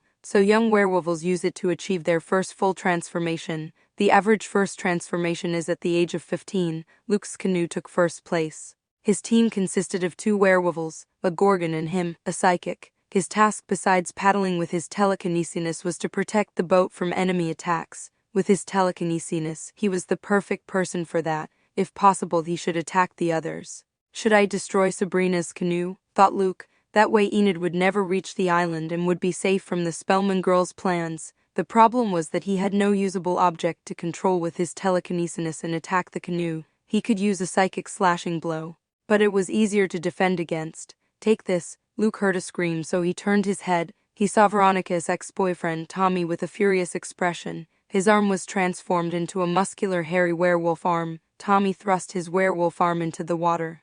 With a powerful movement and using his claws, he generated a wave that rose to a height of 4 meters. Was that even possible? Thought Luke, surprised by Tommy's strength. Brad was a little shit next to him. I got this, exclaimed Andrew, making a similar move to Tommy.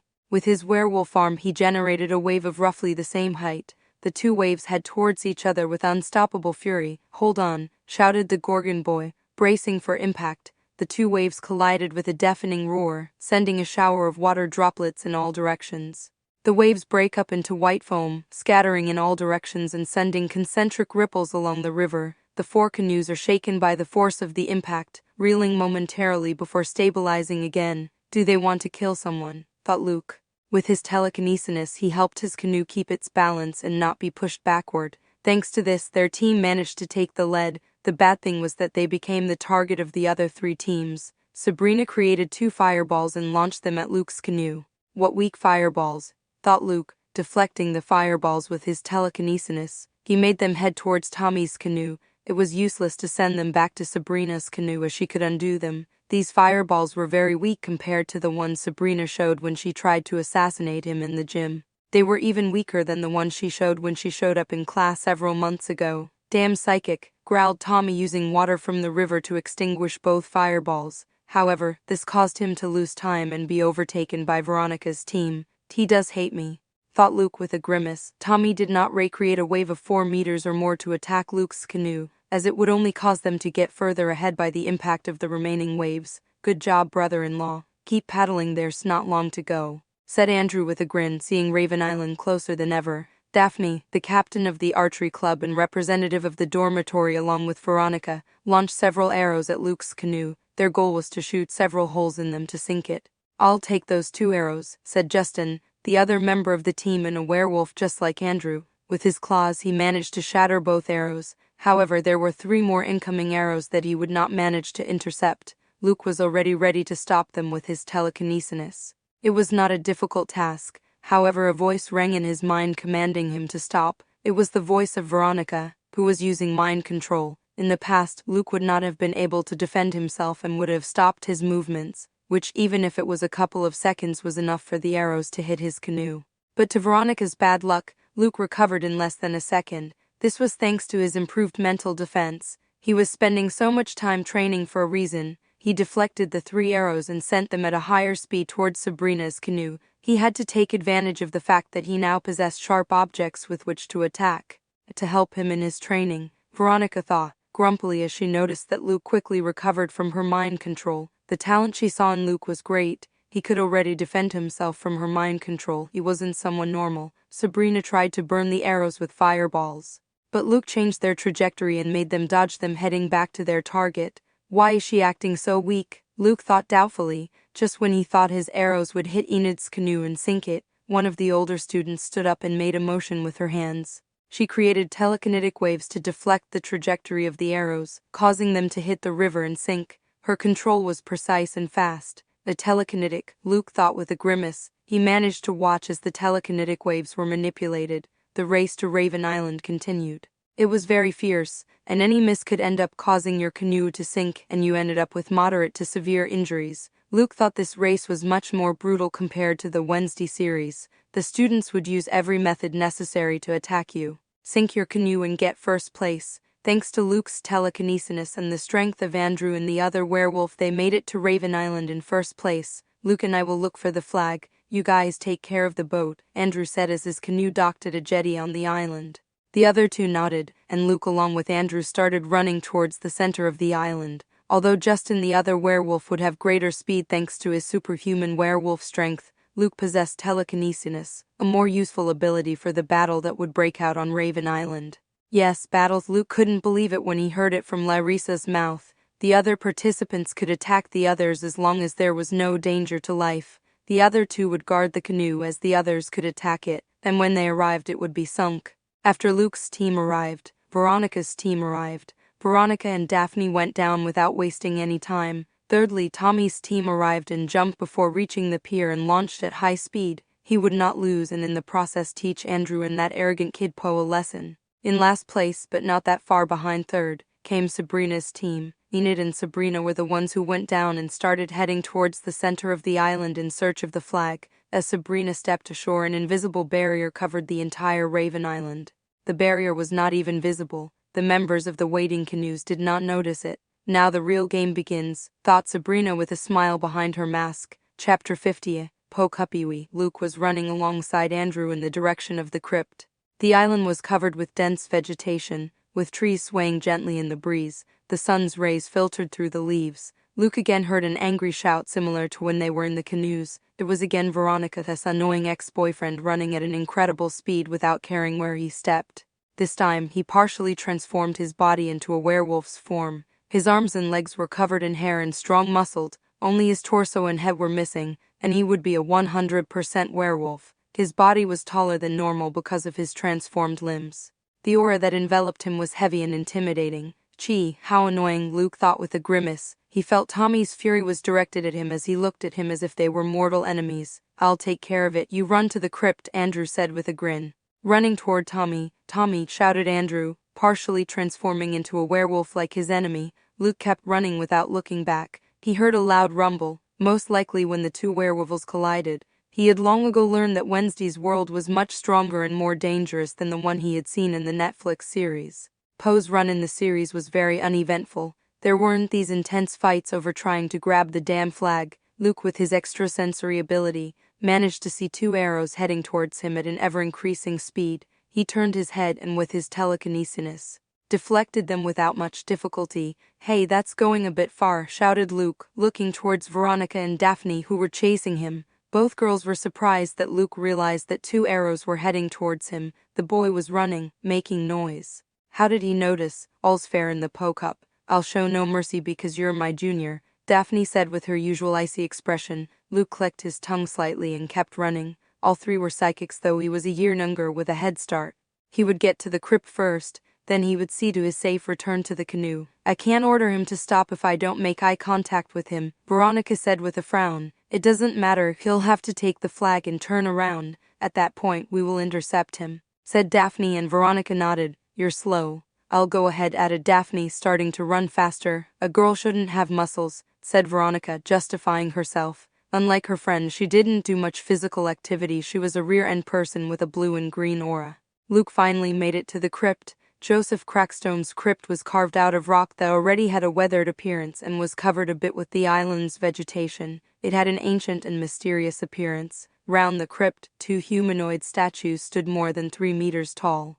They had robes and hoods over their faces. Most strikingly, they had huge wings on their backs. Luke couldn't stop looking at the crypt and wondering if the Crackstone madmen made deals with demons, if the statues represented demons, or whatever crazy theory. Two sticks with banners were heading towards his head at an incredible speed. If it weren't for his clairvoyant aura, it would be impossible for him to have been able to observe them, as he was about to defend himself from the murderous sticks that wanted to pierce his head. 2 precise arrows broke the sticks. Daphne arrived on the scene and stood next to Luke, looking into the crypt. Luke was also looking at the crypt with a serious face. 6 unidentified people with black robes and hoods covering their faces stood in the crypt. Looking at them, one of these people was holding the flags and was the one who attacked Luke suddenly. Whoa, you were able to destroy the sticks with those arrows. Girl, you got some skill, that person said. His tone of voice was husky, and his height was about 6 feet tall. This is private land. You can't be here, Daphne said.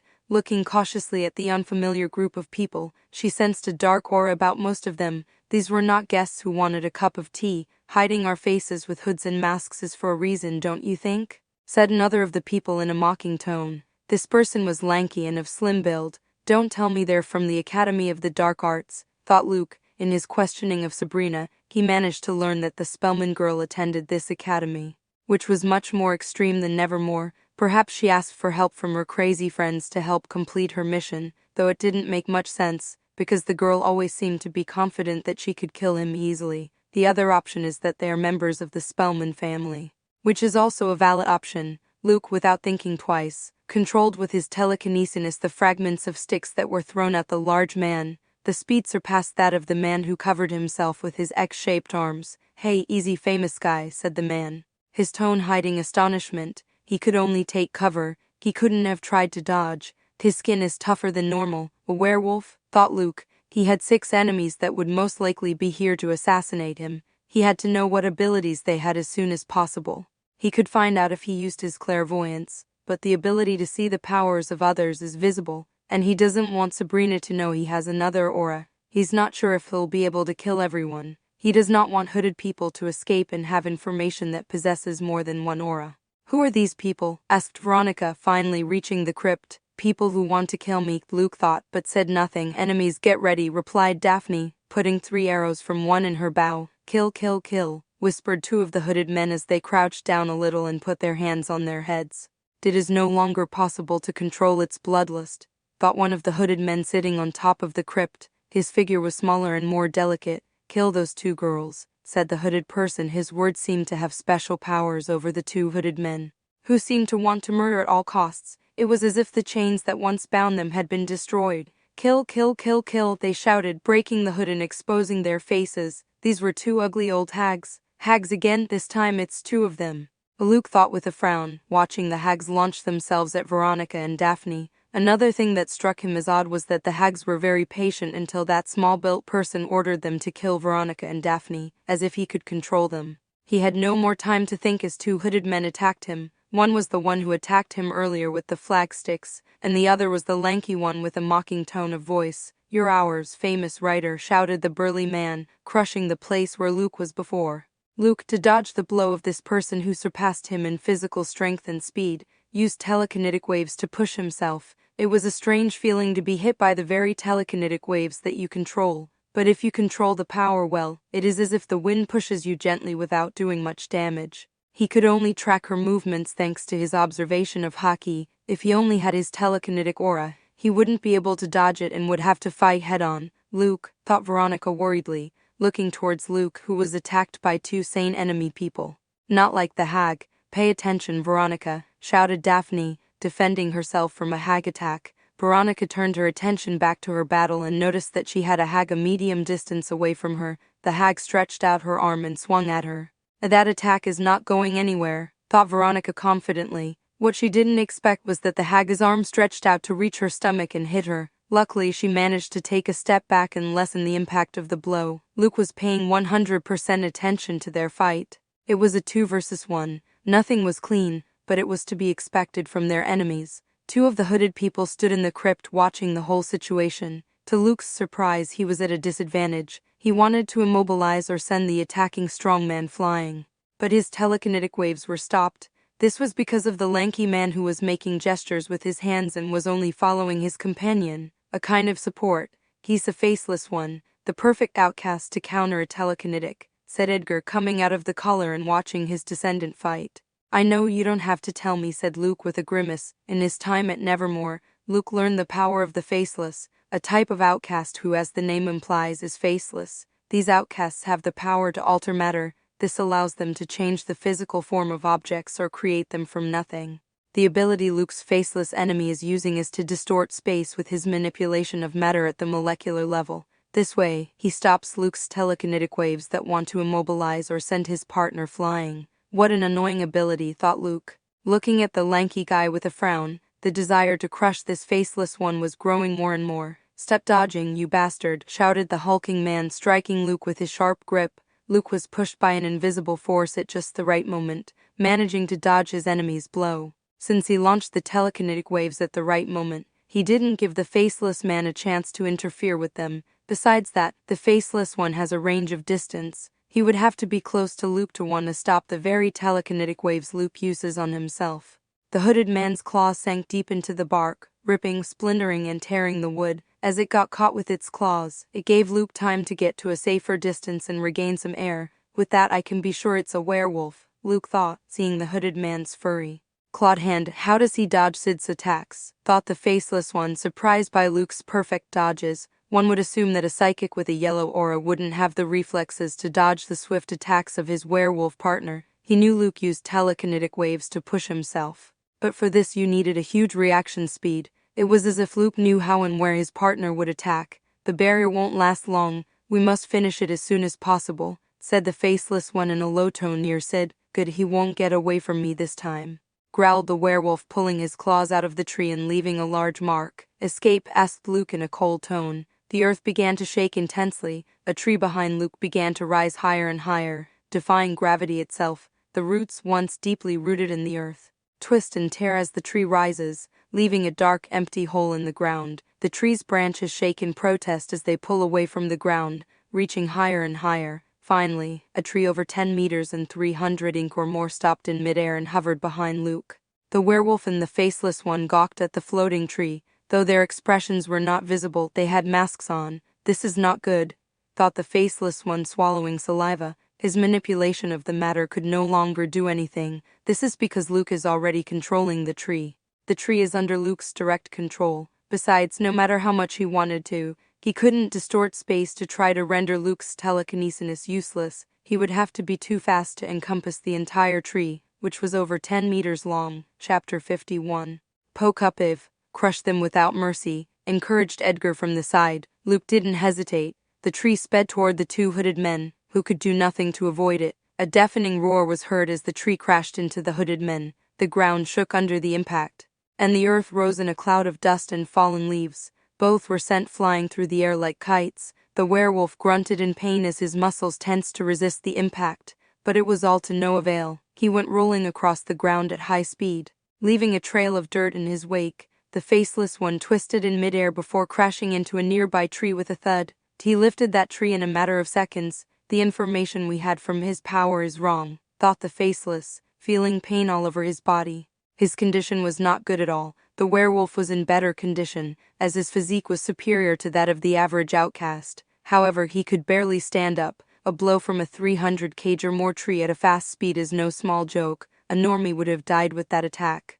They're still alive, Luke muttered in surprise. He didn't think they could survive such an attack. He wouldn't have. His body is only slightly better than normies. The werewolf has stronger bones and muscle tissues than another kind of outcast. The faceless one managed to create a kind of shield that protected him from part of the blow, said Edgar, who had seen everything. Luke went back to controlling the tree he threw earlier. It was easier since he didn't have to exert as much force when pulling it out of its roots. He had to deliver the coup de grace. He didn't know where Sabrina's fucker was. Just as Luke was about to deliver the coup de grace to one of the hooded men, a person appeared. Luke, what's going on here? Asked Andrew. His appearance wasn't very good. It looked like his fight with Tommy had been intense. Luke, in his battle against the two hooded men, had moved away from Crackstone's crypt and the others. They're enemies that attacked us out of nowhere, Luke replied without taking his eye off the werewolf and him faceless, who was trying to get up so as not to be crushed again as he was about to deliver the coup de grace. He noticed something out of the corner of his eye as Andrew lunged towards him, throwing a blow with his sharp and deadly claws. The speed was slower than that of the hooded werewolf, but as Luke let his guard down, thinking he was with one of his allies and watching for his prey not to escape, he barely managed to dodge the blow. Andrew's claws slashed Luke's chest. His medieval knight costume rips and strips at that part, revealing skin scarred by the claw marks. Luke, with an expression of surprise and pain, stepped back quickly, blood gushing from the wound. Thanks to his observation, Hockey managed to move a few centimeters. Otherwise, the claws would have sunk deep into his chest, and it would have been a mortal wound. What the fuck? Luke thought as his girlfriend's brother lunged with murderous intent towards him again. He quickly threw the tree at his new enemy. He didn't know if it was Andrew or if he was being controlled, but he didn't want to die. Andrew or whoever it was jumped the tree, but Luke instantly moved it to follow his movement and hit him. The werewolf used his muscular, hairy X-shaped arms to cover himself. he was sent flying into a tree. Damn, it hurts. Luckily I have more than one aura, Luke thought, looking at the bloody wound on his chest. Before he knew about auras and more of the outcast world, he thought that with his telekinesis, he would be invincible. He wasn't. Although his telekinesis was powerful, there would be death by now if not for his observation hockey, a white aura ability. Telekinesis had great offensive power, but the defensive had a way to counter it, such as immobilization or sending a person flying with telekinetic waves. Luke wanted to learn about a telekinetic shield, but Edgar for some reason didn't want to teach him such a technique. Your power is amazing, said Andrew, getting up. His arms were in shreds, with blood and bones popping out. He had a maniacal grin on his face and looked like he was amused to be in that state. Who the hell are you? Asked Luke with a frown. He knew they weren't manipulating or controlling Andrew, since his personality couldn't change that much. My name is Amaranth. A pleasure, Andrew said as his face began to change. His stature dropped, and his bone structure became smaller. In front of Luke stood a girl about his age or a little older. Her skin was pale, her hair was snow white, and her eyes were blood red. Her delicate, previously injured arms healed at an incredible speed, until they were in perfect condition. Luke was dumbfounded for several reasons. First, the change of form. Second, the fast healing reminded him of the first witch he faced, although it wasn't as fast. Third, because of the girl's appearance. Although he didn't want to admit it, he had never seen a girl with such a peculiar beauty. First of all, it is almost impossible to find a person with white hair and blood-colored eyes. Amaranth's face was perfect. Her facial features had no imperfections. Whoa, I didn't expect to find a half-breed, Edgar commented, observing Amaranth. He didn't care about her beauty. He was a ghost hundreds of years old. Half-breed? What do you mean? Asked Luke. She's a shapeshifter and a vampire, replied Edgar. What? How do you know she's a vampire? Asked Luke. He agreed with the shapeshifter's thing since he saw how she transformed into Andrew and had seen Natasha transform into other people before. Her pale skin, white hair, and red eyes. However, that's the least of it. Normal shapeshifters can only take on the appearance of others but cannot match the strength and powers of their targets, Edgar began explaining. On the other hand, a shapeshifter and vampire can, at the same time, match the power of the target they were transformed into. This is achieved by taking their blood, although it will not achieve 100 of the strength and the effect does not last forever, Edgar finished saying. Edgar couldn't explain further as Luke was in the middle of a death match and didn't have time for a class. Let's see how your blood tastes, said Amaranth, sucking her index finger where it had Luke's blood on it. Since with that hand she had attacked him before, will she be able to copy my appearance and abilities with just that blood? Asked Luke. Don't worry. She needs to drink a lot more to copy your abilities. She should bite your neck with her fangs, replied Edgar.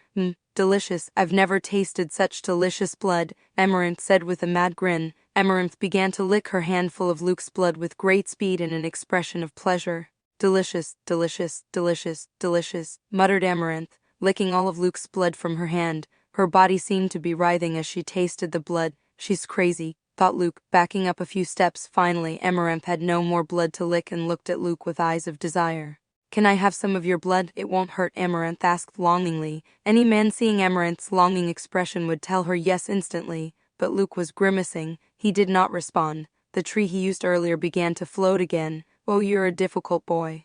That makes me want you more, Amaranth said with a longing look at Luke. Amaranth, we must finish him as quickly as possible, said the faceless one, arriving at his companion's side. Thanks to Luke being distracted, he managed to get to his feet, though he was still badly wounded and would be a liability in battle. Yeah, half-breed bitch, stop playing around and get serious, said the werewolf with fury in his tone. His condition wasn't very good either. Shut up, you shit. I do what I want, said Amaranth, making a 180-degree attitude change. Her tone was cold, and she looked with disgust and disdain at her companions. Luke was about to take advantage of the enemy's discussion, and he had grouped up. He could take out all three in a single tree strike, but just at that moment, another person arrived. Stop if you don't want your companion to die. Luke turned his head and stopped midway through the floating tree.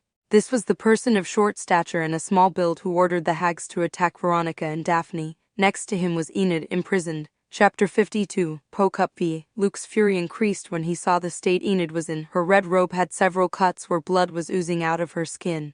Luckily, the wounds did not appear to be deep and serious. The white mask was no longer on Enid's face. Her expression looked as if her mother had died. She looked like she had cried a lot. Enid, are you okay? Shouted Luke, who wanted to crush these bastards. But if he made a move, Enid's life would be in danger. Luke, said Enid. Her eyes were puffy and red. Her lips quivered as she spoke her boyfriend's name. Why is she so sad? Thought Luke, not understanding Enid's state. Luke had sent a telepathic message to Enid when he saw the hooded people in the crypt of Crackstone, telling her not to set foot on the island, but it was too late. Then his girlfriend stopped communicating with him through his mind. This could mean she received a major trauma or something similar. I'm sorry, Sabrina died protecting me, said Enid in a hoarse tone, and tears were again coming out of her eyes. Sabrina died, thought Luke with a raised eyebrow. A memorable sacrifice, said the hooded person in an amused tone. Enid looked at her furiously, but she could not move because of the ropes that bound her whole body. Not even with her superior physical strength could she break them. The rope was not made of a common material. Otherwise she would have broken them with her multicolored claws. Finish him, ordered the same person. The werewolf began to move cautiously towards Luke in the same way as the faceless one. They didn't know if this guy would stop attacking just because they had a hostage. As for Amaranth, she kept watching Luke. She had no plans to attack him. She wanted to see if he cared about people or not. When the werewolf swung at him, he dodged it with his observation haki. He didn't need to use telekinetic waves. The werewolf's speed was very slow compared to what he had at first. No. You're not understanding your position. You can't attack or defend, of course, if you want your girlfriend to be safe, said the hooded person while putting his hand on Enid's shoulder. Luke could see how from the hooded person's hand fire came out and burned the area of Enid's man, who screamed in pain. You bastard, stop, shouted Luke in fury. In his fury he couldn't dodge a kick from the werewolf that hit him in the stomach and sent him flying into a tree. That damn werewolf, Luke growled in pain. Never in his life had he been in such a deplorable state. However, he didn't care. He had to save Enid. How would he save her? She was about 10 meters away, and the hooded person would most likely have a way to stop his telekinetic waves. Like an artifact or some other method, immobilization or creating invisible objects with his telekinesis would not do. Besides, the moment he did, he would be attacked by the werewolf. Luckily, his strength has decreased a lot since he crushed it with the tree. That's the trees, thought Luke, closing his eyes and concentrating. With his extrasensory ability, he began to see everything he couldn't see with his eyes. Deeper under the ground. It looks like this bastard has already accepted his fate, said the werewolf with an evil grin. He had to get revenge on the bastard who left him in this deplorable state. Never mind my life, Luke. Don't let them kill you, cried Enid with tears in her eyes. The goal of these people was to kill everyone. It would be the same whether they killed her now or later when they were done with Luke. As the werewolf was about to deliver a killing blow to Luke, the earth began to shake. Finally, the ground cracked as a large number of tree roots emerged from the earth with impressive ferocity. Like the tentacles of some creature, the werewolf did not expect an attack of dozens of roots at high speed that pierced his entire body. He screamed in pain and writhed but could do nothing. Damn you, I told you to stay still, shouted the hooded person, ready to murder Enid. However, under his feet, roots also came out and attacked him and defended Enid. How did they get here? Thought the hooded person in surprise. And he watched the dozens of roots attack him. Using his fire skills, he managed to fend off the killer roots, but received a few cuts on his cloak and no longer possessed a prisoner. This is dangerous already. He wasn't supposed to be this powerful, thought the faceless one. Seeing more and more roots coming out of the ground, it seemed as if the forest itself was coming to life and attacking them. The roots were as thick as muscular arms and as twisted as snakes. They moved at a rapid speed and with great agility. It gets stronger in battle. His talent is monstrous, thought Edgar, looking at Luke with pride. He managed to save his girlfriend and turn the situation around when it was 4 versus 1. The faceless one was engulfed by a root and felt like he would be squeezed like a fruit. Luckily, he already had a teleport in his hand. He activated it without wasting a second and disappeared from the place. Woe surprises me more and more. That makes me want it more, said Amaranth, dodging killer roots. Her agility was superior to that of her werewolf companion.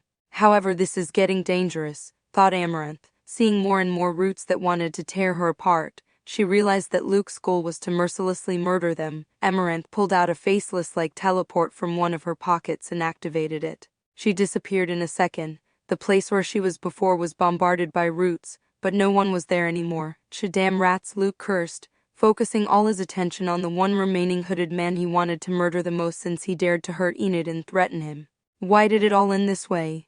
He shouldn't be so powerful, the hooded man thought furiously as he glared at Luke with hatred. He watched as his companions left the place. His condition was not good either. He was now the sole target of the roots, although his fire could burn them easily. It would be difficult to burn them all to ashes. At least, I'll kill your girlfriend, thought the hooded man looking towards Enid. He realized that Luke cared about this girl. He could cause him great pain before he left. Die, the hooded man shouted, from his eyes. He shot out a bolt of fire that pulverized all the roots in its path and shot toward Enid. A ray of fire, thought Luke in surprise as he looked at Enid. His expression turned ugly. He was controlling too many roots. He wouldn't be able to move Enid with his telekinesis in time. As she was bound and her mobility was reduced, Luke desperately watched as the fire ray moved closer to Enid.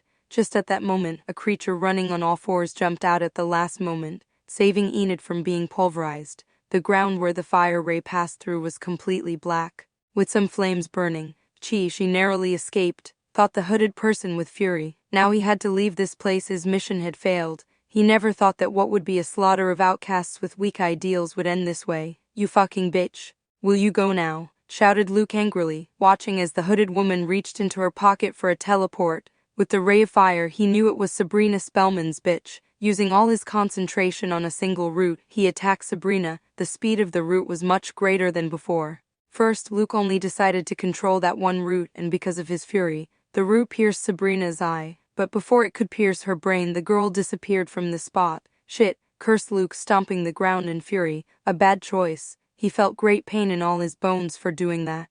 Oh shit, shouted Sabrina angrily as she pounded the ground with her delicate fists. She felt great pain and burning in her left eye, or rather where her left eye used to be. Now it has already been destroyed by the root. Calm down, Sabrina, said the faceless one already without the hood. His face had no mouth, nose, or anything. Still, when he spoke, he could be heard, and it seemed as if his closed mouth modulated. Shut up. Why didn't you help Sid kill that bastard? Asked Sabrina, glaring with her one eye at the faceless one. We tried at first. My ability countered him, until he lifted a tree hundreds of kilograms and we couldn't do anything anymore. His power is already at an advanced level. Your information was wrong, said the faceless one, justifying himself. Sabrina just clicked her tongue and said nothing more. This was her mistake. Her plan would have been perfect if Luke's strength was as she had thought, but it wasn't. And you, why didn't you help Sid? If you had hit the bastard Poe next to Sid, he wouldn't have been able to get up, Sabrina asked, looking at Amaranth. Her tone wasn't as angry when she was talking to the half-breed. I thought Sid was more than enough to finish him off with one blow, but he was useless and ended up dying there, replied Amaranth, lifting her shoulders nonchalantly. Watch your words, half-breed, shouted the faceless one. Sid was his friend and he had died. Half-breed this, half-breed that. Shut your mouth if you don't want me to open your mouth and rip out your tongue. Do the faceless ones have tongues? Asked Amaranth with a chilling smile. Enough. Both of you, it's time to go back to the Academy of Dark Arts, said Sabrina, interrupting the fight. Father will be angry, thought Sabrina resignedly. Chapter 53's Final Poe Cup. The sight of the fight between Luke and the hooded people was a mess. There were roots on the ground everywhere, burned parts, and a log lying on its side. Luke rushed over to Enid. The person who had saved her was Andrew, her older brother. He had used the full werewolf form to get a faster speed. Andrew was already in human form. Hugging Enid, his condition was not very good. He had several cuts and wounds. Are you okay, Enid? Asked Luke, concerned. Luke, exclaimed Enid, hugging her boyfriend tightly. Ouch, growled Luke at the claw wound he had on his chest. In addition to that wound, he had the occasional broken bone and was out of energy. Controlling so many roots was a big challenge for him. The tree roots were buried deep in the ground, and it took a lot of concentration to control them. He also exceeded his limit because of his fury and hatred at seeing Enid hurt. I'm sorry, said Enid, looking worriedly at the wound on Luke's chest. It's okay. Are you all right? Asked Luke, examining Enid's body carefully. Her only serious injury was the burn on her shoulder, and it was no big deal. Yes, don't worry about it, just minor injuries. Thanks for saving me, said Enid, suddenly kissing Luke. Luke was surprised by the sudden passionate kiss but accepted it. It was a nice feeling after a battle to the death. His anger was subsiding thanks to that and the fact that his pretty girlfriend was okay. Cough, cough, coughed Andrew several times. Then the couple broke apart with some embarrassment. Veronica and Daphne were facing to hags. We should go help them, commented Luke. Don't worry, Tommy and Brad are helping them. They should have defeated them by now, said Andrew, and Luke sighed in relief. He didn't feel like going to face two quasi-immortal hags. I don't understand why no one from the school came to the island. They should have realized something was wrong by now, Andrew added. Those guys came prepared. They even had teleports to get away, Luke said with a grimace. They most likely set up a barrier or something so that no one could enter the island while they were carrying out their attack. But who were they? Why did they attack us? Asked Enid. Andrew shook his head. He had no idea. Luke said nothing. He knew Sabrina's goal was to kill him, and it seems she brought companions to help her on her mission. Is that guy alive? Asked Andrew, looking toward the hooded man who was pierced by several roots. It looked like he was crucified but with roots. I doubt it, replied Luke. The roots must have gone through several of his organs. He would only be alive if he had regeneration like a hag, and that was not the case. Even a hag would have died, since so many roots would most likely have gone through the black heart. As for how he felt about murdering a person, or rather a werewolf, Luke felt no remorse or guilt. It was either that or being killed by that werewolf. A shame. We could have questioned him, said Andrew, shaking his head slightly. Enid looked at the hooded man. Pierced by roots, without much emotion, she didn't seem scared to see a dead person, especially since it was someone who wanted to kill her boyfriend and she didn't know him. This is the world of outcasts, thought Luke, a little surprised and relieved at the same time. He thought Enid would look at him as a crazed killer, but that wasn't the case. You said Sabrina died? Asked Luke, looking at Enid. Enid's face returned to a droopy, sad expression. Her eyes became glossy, on the verge of tears. Did those bastards manage to kill someone? Asked Andrew, gnashing his teeth in fury. In his case, because of the fight he was having with Tommy, he was surprised and attacked by a pretty white-haired vampire girl. Because of his distraction, the girl managed to bite his neck and suck his blood. She then swept the ground with him and Tommy and left the scene as she felt a tremor in the earth. Thanks to the half-breed leaving, they were able to recover with Tommy. When Sabrina and I saw the crypt in the distance in the fight between Veronica and Daphne against two hags, we wanted to go help them, but we were intercepted by that hooded person. He attacked us. But his focus was on Sabrina, began Enid, taking a breath. In one of his attacks, he completely engulfed Sabrina in the fire until he burned her completely, she added after a few seconds, shedding tears and hugging Luke tightly again. This time Luke kept the whining inside and hugged Enid, patting her back to calm her down. Let's meet up with the others and head back to the canoes, Andrew said after a few minutes. Enid nodded, wiping away her tears, and they started walking. In a few minutes, they arrived back at the crypt. Two mangled bodies of hags could be seen lifeless. It seemed that Veronica, Daphne, and Tommy knew about the black heart of these abominable creatures. The three of them were sitting on the ground, catching their breath in not at all pleasant conditions. They had cuts on various parts of their bodies and more wounds. The worst of all was Tommy, since unlike Andrew, he did have to get involved in the battle when he was already wounded. You two, go ahead. I'll go check on the body, Luke said, turning away. Andrew and Enid nodded. A little further away, they could see a burned area and some sort of humanoid figure lying on the ground. Luke moved closer and was finally able to see the body lying charred on the ground. The skin was as black as night. The skin had contracted and cracked under the intense heat. An acrid stench from the smoke and burnt flesh permeated the air, permeating Luke's nostrils.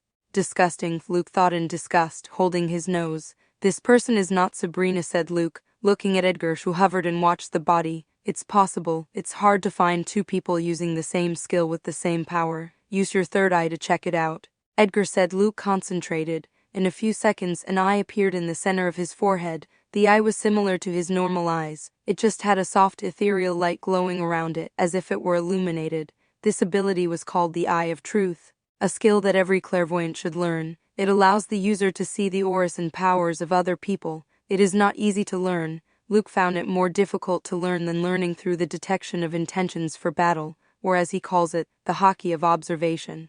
Looking at the charred body, Luke could see a faint orange aura. With each passing second, the aura became weaker. This was because the person was dead, just an orange aura, no trace of a red aura. It's a double, said Luke, clicking his tongue. His third eye disappeared from his forehead quickly. He didn't want others to see it. Luke had already noticed at the canoe race that this Sabrina had a very weak fire, even for what Sabrina had shown at school. On the other hand, he had sensed many similarities between the hooded person who kidnapped Enid and the original Sabrina. As to how she did it, he didn't know, but he didn't care. What good did it do him to know how she implanted a double? With the disguises her team chose, it was easy to plan a double, and her manipulation skills allowed people to willingly sacrifice themselves for her. The person must not have been someone from Nevermore. Surely it was a Spellman minion or something. With nothing more to see, he returned to the group. When everyone had regained their energy, they started walking to the canoes. No one was thinking about the Poe Cup.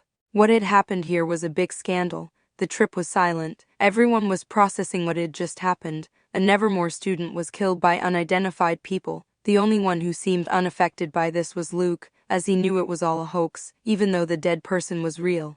There were 2 dead people, only one of those people was one of the attackers. No one counted hags as equal beings to normal outcasts. Halfway through, they encountered a large crowd of people, the other team members, Principal Weems, and all the teachers.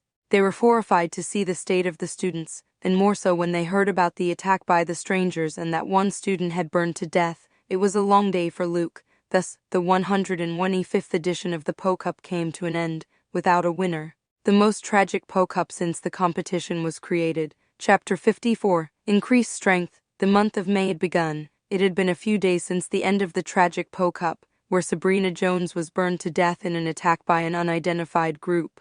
Luke learned that Sabrina was an orphan psychic. That was her false identity, just as Luke lived in a normie orphanage. Luke didn't know whether to laugh at this. It seemed she copied his background. It was rare to see orphan psychics, but that didn't mean they didn't exist. And the last name Jones was common in the normie world. The days following the attack were very busy. Many parents came to Nevermore to see their children. So did the authorities, not normie authorities, authorities from the outcast society. Luke met the outcast cops for the first time.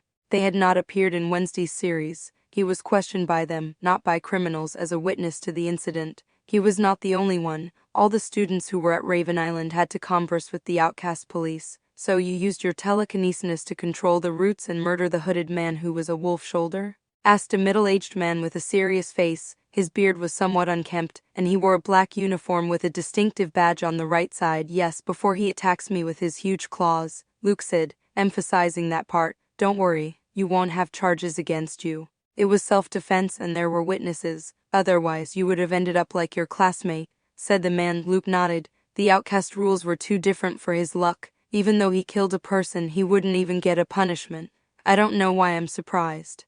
They let 2 major families be at war and try to exterminate each other, Luke thought. They obviously didn't know that the Spellman family had dealings with demons, so they let him fight the Poe family, turning a blind eye. They wouldn't let them fight in a public place and innocent people die. But as long as they kept the matter private, the police and the powers that be would pretend nothing was going on. He controlled dozens of roots that totaled over 1,000 kilograms and finished off a werewolf, a faceless one, a half-breed, and an elemental psychic. A genius, thought the middle-aged man. I will look into the story you told me earlier. If it's true, the Spellmans took their grudge where they shouldn't have, said the policeman with a stern expression. Luke nodded slightly. In the first interrogation he told him that the person who tried to kill him was Sabrina Spellman, and it wasn't the first time she had tried to kill him. He told him about the incident at the gym, but in that case, since it was just the 2 of them and their grudge, it would be okay for Sabrina to act. But it is not the same in this incident, where they directly attacked Nevermore as if they were terrorists and endangered the lives of several students from dangerous families. In telling this story to the policeman, Luke received information that left him confused. According to the cop, the Spellmans do not have a daughter named Sabrina who possesses a dual aura and attends the Academy of Dark Arts. Luke wanted to find Sabrina, or whatever her name was, grab her head and slam it repeatedly against the floor. The bitch had lied to him in the interrogation he'd done in the gym. He should learn how to read old memories as soon as possible to be much more effective at getting information. He also learned that the werewolf, the one he killed, does not belong to the Academy of Dark Arts. So he is not a schoolmate as he first thought. According to Edgar, they must be hidden servants of the great psychic families. If they had been schoolmates, they would have risked a lot, since they could identify them without much problem if they have the corpse of the person.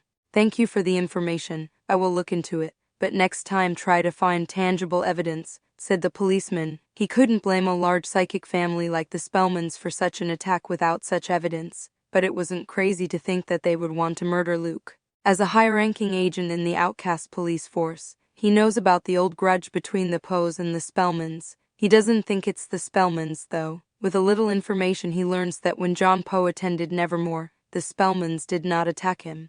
Nevermore did not suffer terrorist attacks, so it would be strange if they do now. Although he would not rule out the possibility 100. It's nothing, Luke said without giving it much thought. He did not mind revealing this information. The bad news is that he had no tangible proof. But if the outcast police investigation leads to the Spellmans, it could put them in a difficult situation. He has nothing to lose by trying. "This is my card. If you have new information and evidence, call me," the policeman told him, handing him a black card with his contact details. "Fine," Luke said, putting the card away. The policeman opened the door for him, and Luke left the room. Why is there no protection for minors? Luke thought as he walked out the door. Even though he is a minor, he must face the Spellman family alone and with no recourse to third-party help. The only way to get everyone to turn against the Spellmans is to prove they are making deals with demons or through the power of friendship. What a joke! Who would want to help him take on such a powerful family? The Umbrio turned their backs on Sophie, their mother, and let her die along with John. Although in this case the Spellmans involved third parties putting the lives of the students at risk, if he have no evidence to catch them, nothing will happen to them. Despite Luke's story, since he has no tangible proof, he will not receive any help until he presents it. Although the cop is aware of the grudge between the Poes and the Spellmans. "Next, Enid Sinclair," said the middle-aged man. Luke saw Enid sitting on a bench near him. She stood up and started walking toward the room. She waved her hand at Luke and walked into the room. Luke looked at the bench again. There was one more person. Enid's mother, Esther Sinclair, was looking at him with a frown. "Oh no, why me?" thought Luke as their eyes made eye contact. That's why Enid gave him a low hand wave. When she was with her mother, she was much more shy. He would ignore her, but they made eye contact. And if Esther tells Enid that he ignored her, he'll fight later, and that's the last thing he wants. "Hey, what's up, mother-in-law?" said Luke, and he wanted to punch himself against the wall as he listened to what she said more carefully. Calling this grumpy, untrusting woman mother-in-law was not a good way to start a conversation. "I'll never be your mother-in-law," Esther said, standing up and looking at Luke with a blank face. "Whatever you say, I was just saying hello, bye," said Luke, seeing the perfect opportunity to escape. "Wait a minute," said Esther, and Luke turned around. "What?" asked Luke. "If you really love Enid, you should leave her," replied Esther, taking Luke by surprise, who wasn't planning on having this kind of conversation with his mother-in-law. "What do you say?" "I think Enid would have to decide those things for herself," said Luke with a strange expression, "and know a little of the history of the Poe family and the old grudge they have with the Spellman family. Your mother was from the Umbrio family, and she died because she was with your father. I don't want the same thing to happen to my daughter," Esther said tactlessly. Her instinct told her that this incident had to do with Luke. Besides, they took her daughter hostage. Why did they do it? To threaten Luke. She wasn't the only one who thought so. It was to be expected, Luke thought. "You should say you'd help your daughter's boyfriend's needy family." "Well, the Umbrios didn't help my mother either. I wasn't expecting anything anyway," Luke said after a few seconds. His old concern was rekindled again. Earlier he had raised the issue of Enid's safety and that they might use her against him as a hostage. And it happened. That day he decided to be selfish and continue his relationship with Enid. He was hesitant now, but he would not show Esther. He would not give her that pleasure. Esther was surprised at Luke's calmness. If Andrew didn't appear, Enid would have been killed by Sabrina's fire ray, thought Luke, who was still looking at Esther in silence. The atmosphere was tense, and not a single fly was flying. After a few seconds, Luke settled his thoughts and decided to speak. "Don't worry, I'll grant your wish. I don't need Enid's help or yours to annihilate those bastards. If they didn't take her hostage, I could have killed them all," Luke said with a look of hatred and gritted his teeth. He could only kill one. He wasn't satisfied when he defeated them all and had a great chance. Maybe he should have taken a chance and used his blue aura so they couldn't get away with the teleports. But if he failed, they would know he possessed two auras. Esther took a step back. She was shocked at the murderous intent of releasing a 14-year-old teenager. Sabrina knew of Luke's weakness and used it against him. That was his mistake. He wouldn't let it happen again. "In a few weeks I will end our relationship. She saw a classmate die recently. Having her attractive boyfriend leave her will put this one in a worse state of mind," Luke said, turning around and leaving Esther alone. Esther looked at Luke's back in surprise. At one moment he seemed to see Enid as an obstacle, and at another moment he showed concern for her mental state. When Luke reached the end of the hallway, which was not far from where he had his little conversation with his former mother-in-law, he noticed another familiar person. Veronica Umbrio. Veronica was looking at Luke with a rarely seen expression on her face. She looked like she had overheard the conversation. Luke looked at her for a second and continued on his way. He wasn't in the mood for a conversation. "Hey, wait up," said Veronica. Catching up to Luke, the girl had her left arm bandaged, a couple of band-aids on her face, and several bruises all over her body. "What do you want?" asked Luke without pausing. "We need to go to Principal Weems's office," replied Veronica. "We do?" asked Luke hesitantly. "Yes, we have my father, my grandfather, and your housekeeper waiting for us," replied Veronica. "Natasha," thought Luke with a grimace. The last time he'd seen her, he'd gotten a big lecture from her. She was very angry that he didn't tell her about Sabrina Spellman being undercover at Nevermore. If it were up to him, he would have told her, but Edgar told him not to. According to him, it was to have a fight that would put you over the edge. He wasn't wrong, though. After that battle, his powers grew at a crazy rate, much better than training. For the second time, he managed to lift over 1,000 kilograms with his telekinesis. The first time was with the SUV. Also this time he managed to control the dozens of roots for much longer. His maximum in that battle was about 400 kg, and he lifted more than 1,000.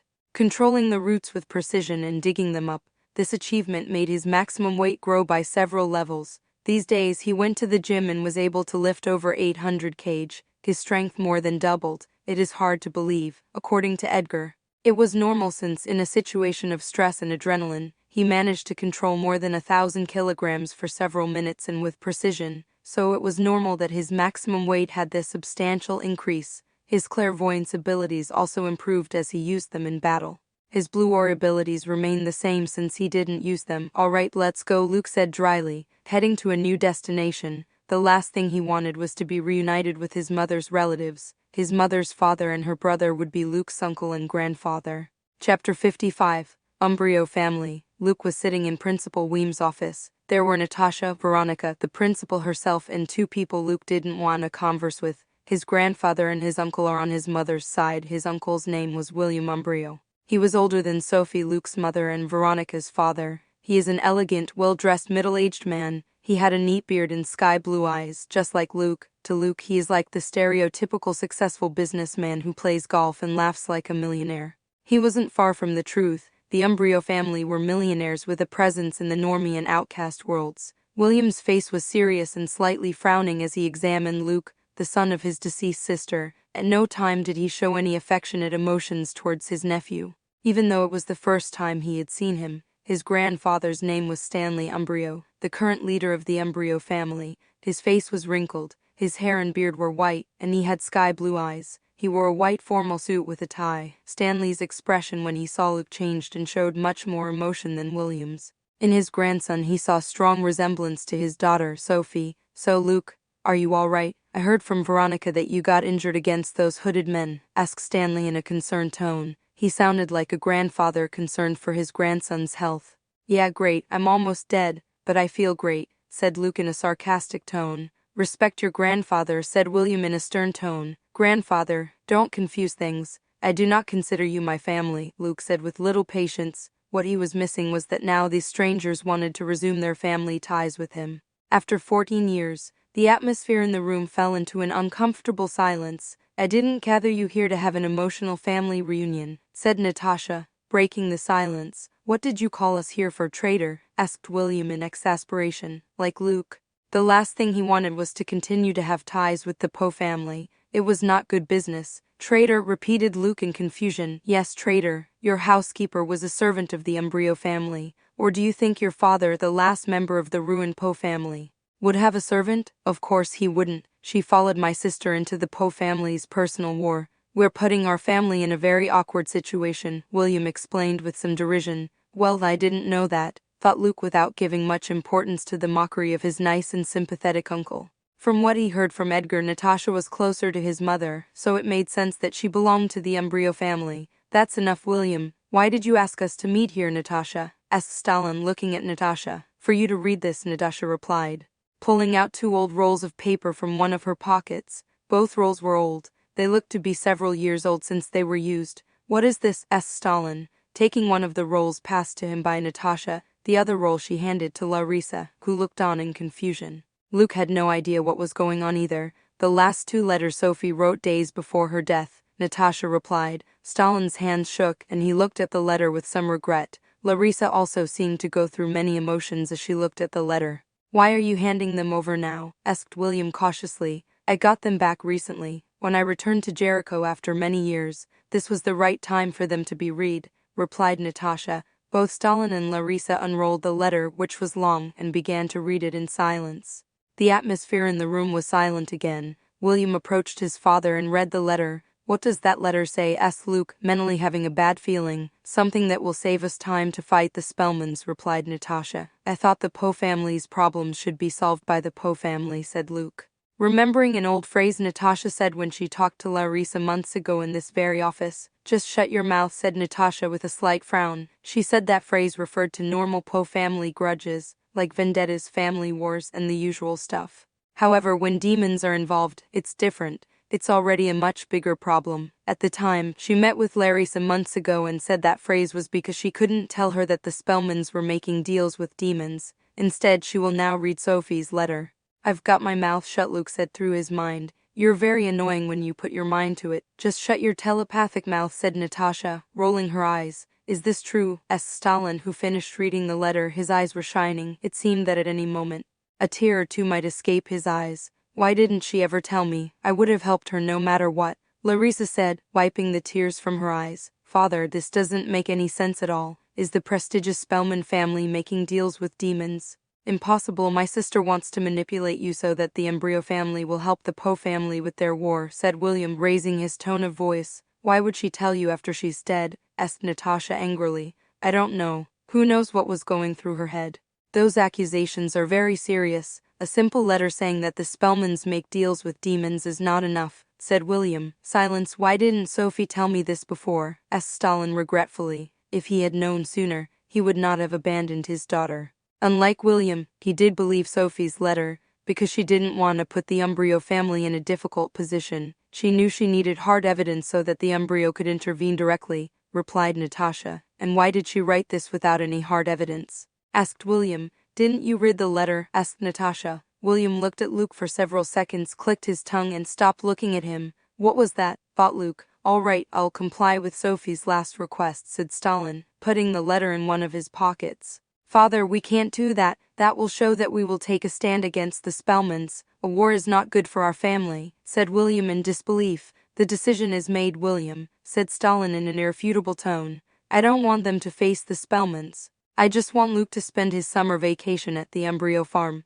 You know, a grandfather sees his deceased daughter's grandson for the first time. That position will keep the Spellmans from freaking out, and they won't want a war," Natasha explained, and Luke's expression turned ugly. He didn't want help from anyone, and as he was about to speak, Natasha kept talking. "I want you to know that the thing about Sophie's letter is real. You can believe it or not. For now, that would be all the help we need." "Fine, we'll do it," nodded Stalin. After a few more words, the entire embryo family left the room. Luke was still silently processing what had just happened. "I believe Sophie's words. I will help in any way I can," Larissa said in serious tones. "Thank you. I won't ask anything of you for now. I don't think it goes without saying, but keep everything under wraps. Until we have proof, we can't bring this information out in the open. It's very sensitive," Natasha said, and Larissa nodded. "If they accuse the Spellmans of making deals with demons without any proof, it would put them in a war situation. The Spellmans would be perfectly justified in attacking with all their might in the face of such unproven accusations."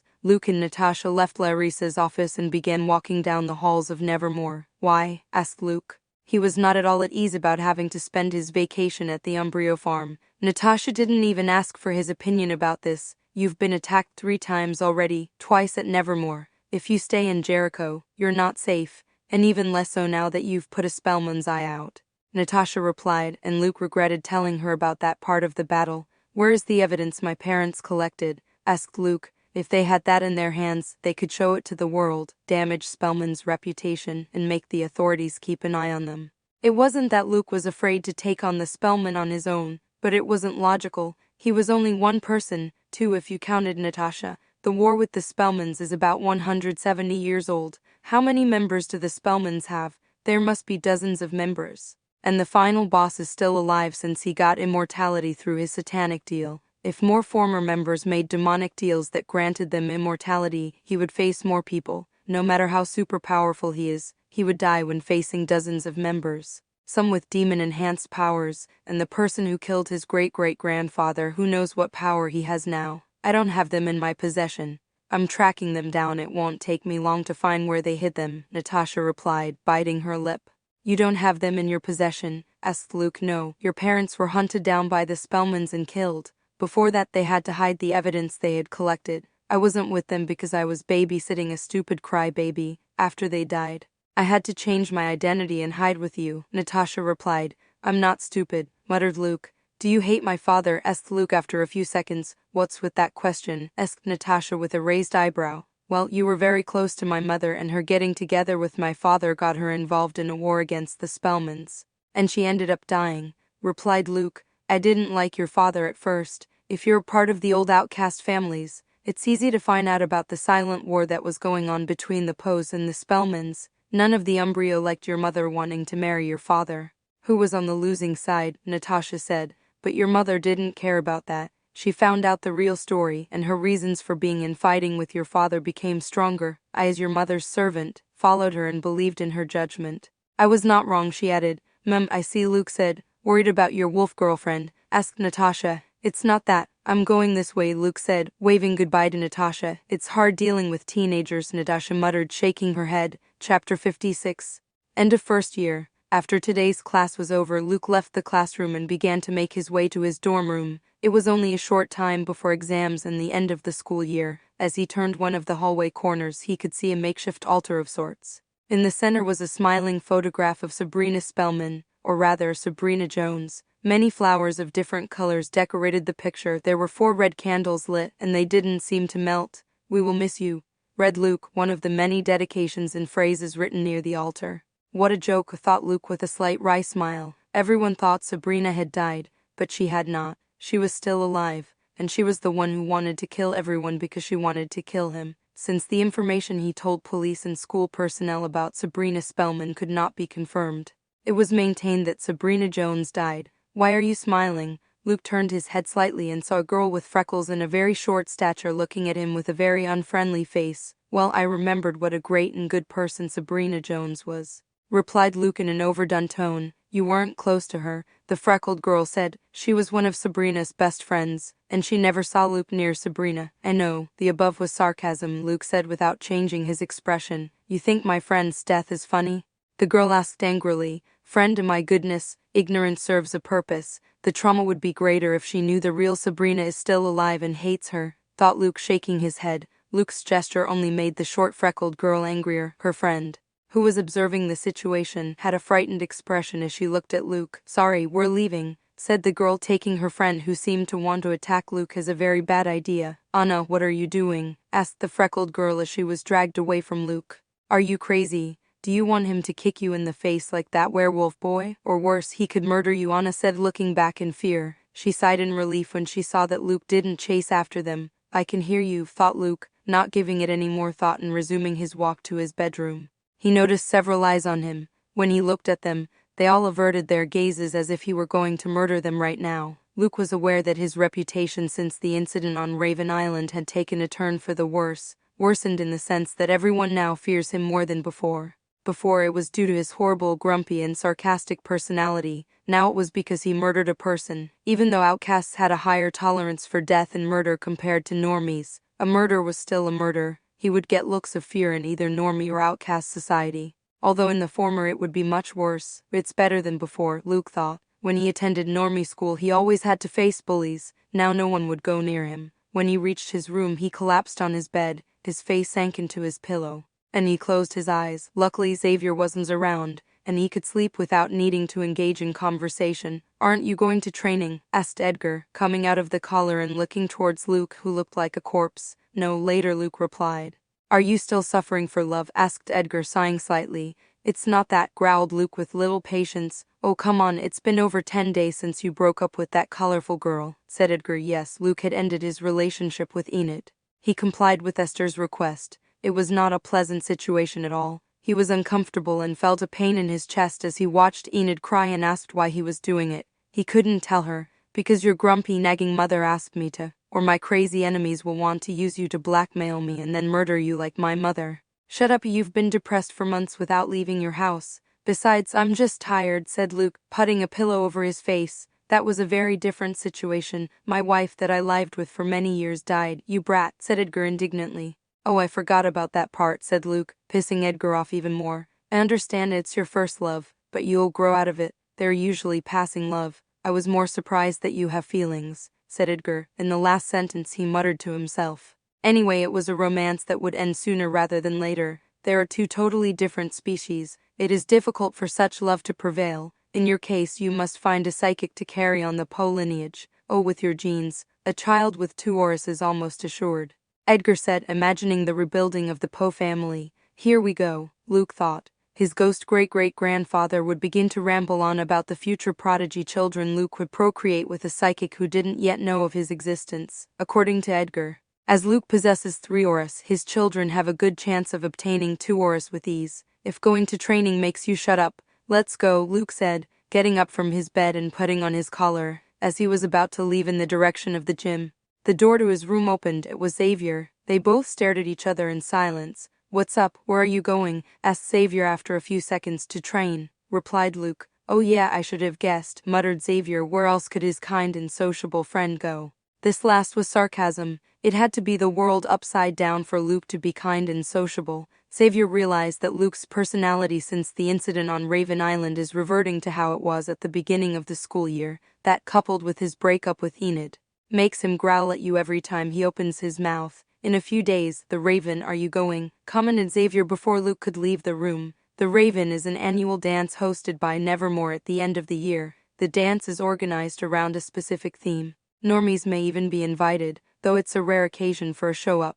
I don't want to know about events that have Raven in their name, replied Luke with some derision. Well, that's true, Xavier said with a slight smile. However, I don't think some hoods would attack since the fringe police came to Nevermore. He added, yeah, I doubt it. Anyway, I'm not going. I don't have a partner, Luke said, shaking his head. The last thing he wants right now is to go to some stupid dance that reminds him of how he kissed Enid for the first time. I know you don't like dances. And I doubt you want to meet a girl right now. I'm saying this for Ajax. We should support him right now. You know, guys' night, Xavier said, and Luke understood what he meant. Ajax's girlfriend, Sabrina, had died, calcined. Her body was completely charred. It wasn't Sabrina, though. But only Luke knew that, and other people who did not believe him because he did not present evidence. Ajax's depressive pit is deeper than yours. Help me out on this one, Xavier added. I'm not in a depressive pit, Luke said with a grimace. Fine, I'll go, he added. At least he would put some effort into keeping the few friends he has. Thanks, it's going to be a good night. The theme of the dance is gothic. Try to go dressed like that, said Xavier, patting Luke's shoulder, who nodded. Why didn't they cancel that dance?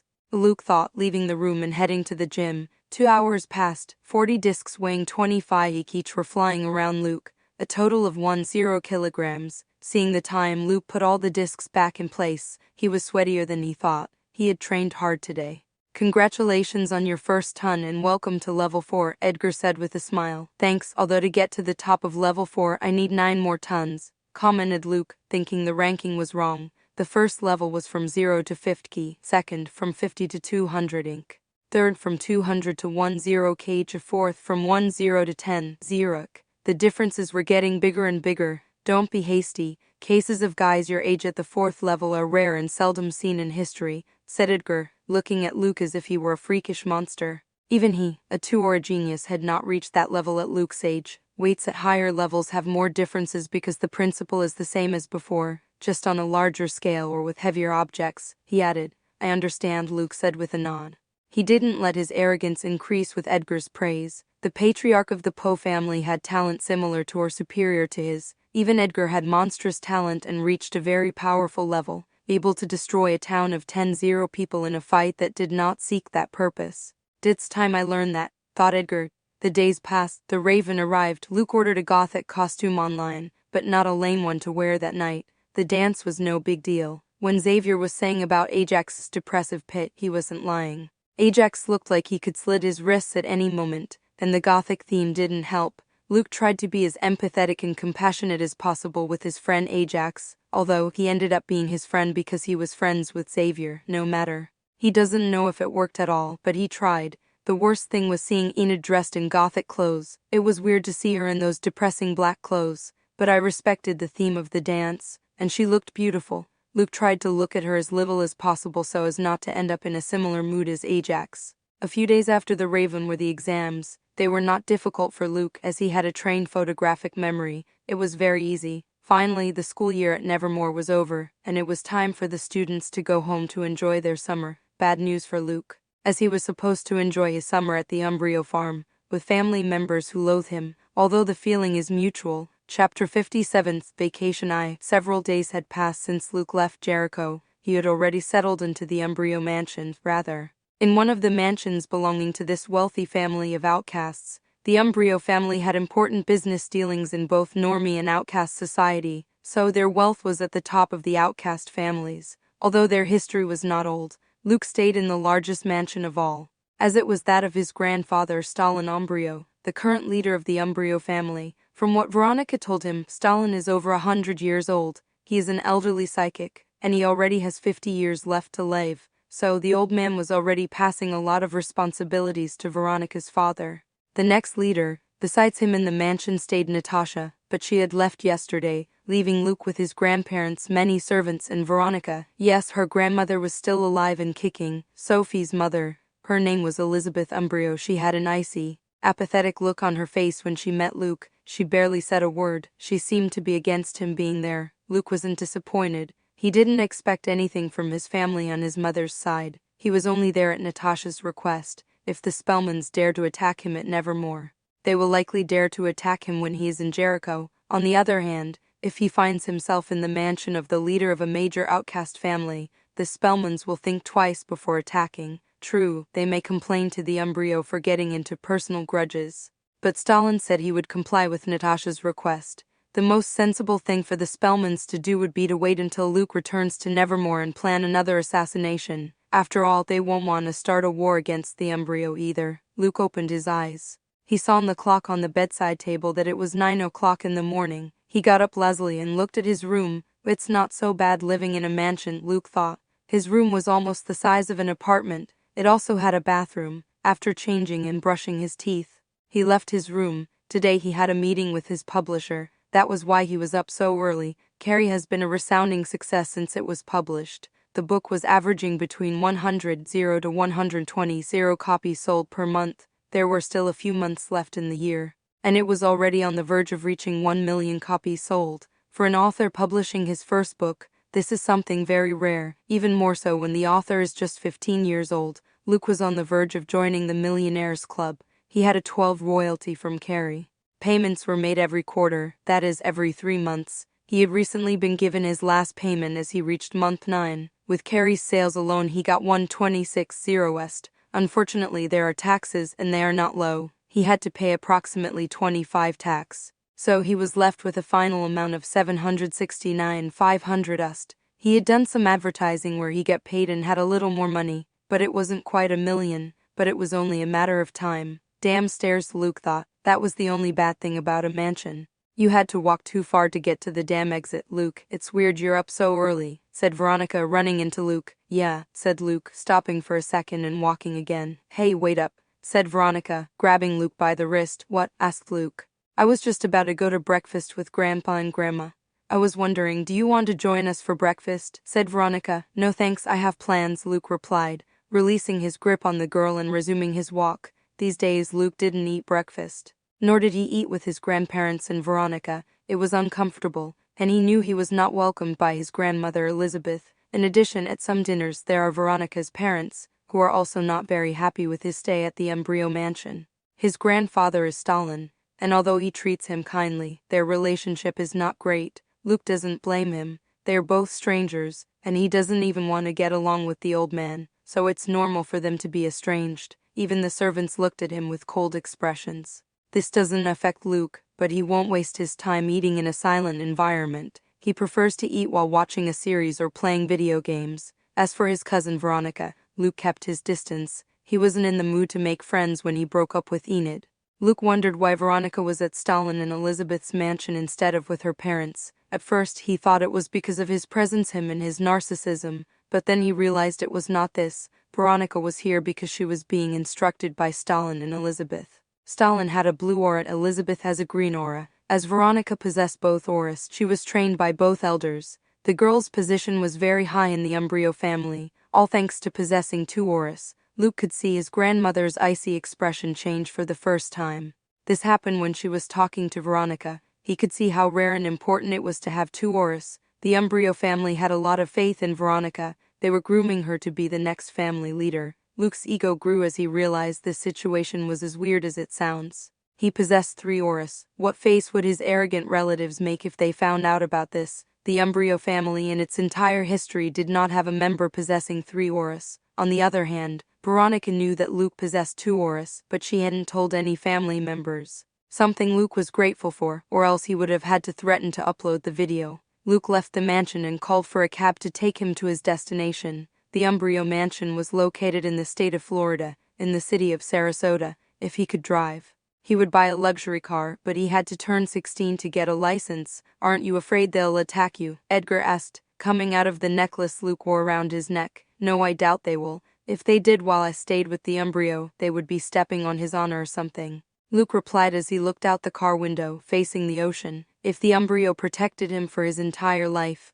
the Spellman would not stand still and start a war, but if it's for a few months, they would most likely turn a blind eye, and if they attack me, it will make my summer a little more fun, Luke added. Since he finished with Enid, he has devoted more time to training. Every day he was getting stronger under Edgar's guidance. A 3-aura user is far above average, even for 2-aura users. The genetics for a psychic to possess 3 auras are perfect, which gives Luke incredible talent. This adds to his hard work, and the fact that he is a reincarnated person makes him have enormous growth. Every day he sees progress, and bottlenecks are almost non-existent. To this we must add the guidance of a person like Edgar. In his previous life he was the strongest psychic in the US, and trained many members of his family for revenge against the Spellman. Also, his auras make for very good synergy. For example, thanks to his extrasensory clairvoyance ability, he can use his telekinesis on unseen objects.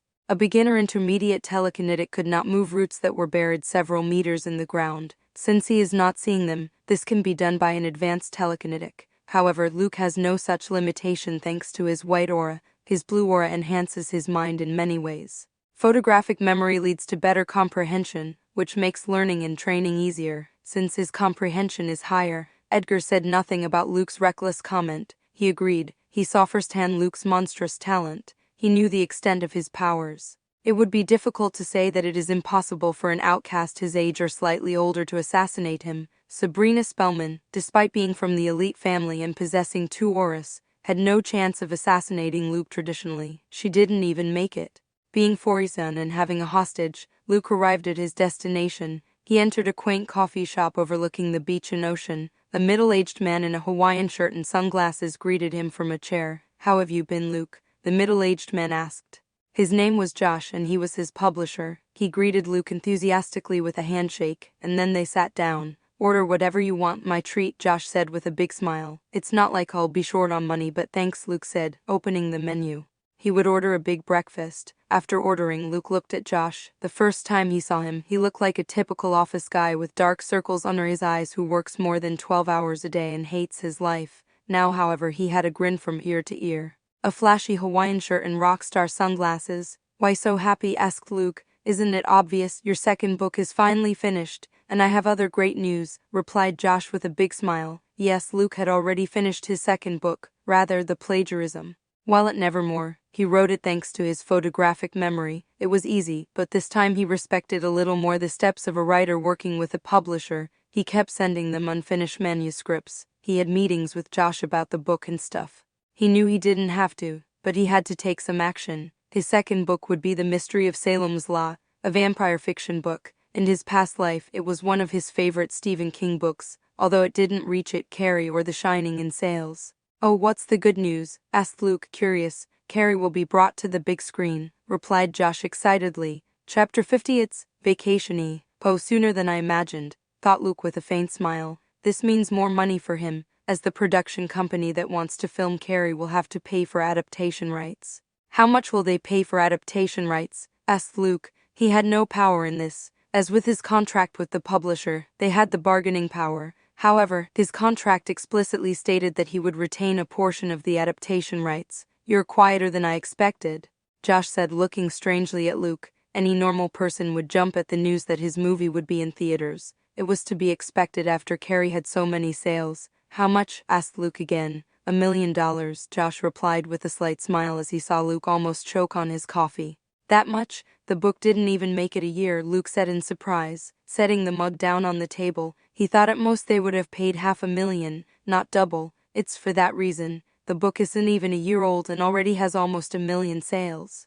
I'd like to toast with some alcohol, but you're a minor, and it's 10 in the morning, Josh said with a smile. As Luke's publisher, he would take a bonus, which although it wasn't within the percentage was still the salary he makes in a full year, plus he now had Luke's second full book ready to produce. Which translates into more money for everyone. Everybody wins, and that's why he's so happy since he's been Luke's publisher. A goose that lays golden eggs. Let's toast by drinking lots of caffeine, Luke said with a smile, raising his mug. Out of that $1 million, he will get 10, which is us 100 0. Even he would have a smile on his face if he got the news that he won 100 0 us. Cheers, said Josh, raising his cup and clinking it with Luke's. An hour later the meeting with Josh ended. They conversed about the new novel and the Carrie movie that is planned to be filmed within the next few months. Payments, etc. What are you going to do now? Asked Edgar as Luke left the coffee shop and started walking. The day is sunny. We're on the crystal clear beach in Sarasota. I have plenty of money. Of course, training, replied Luke, and Edgar, who was starting to get excited.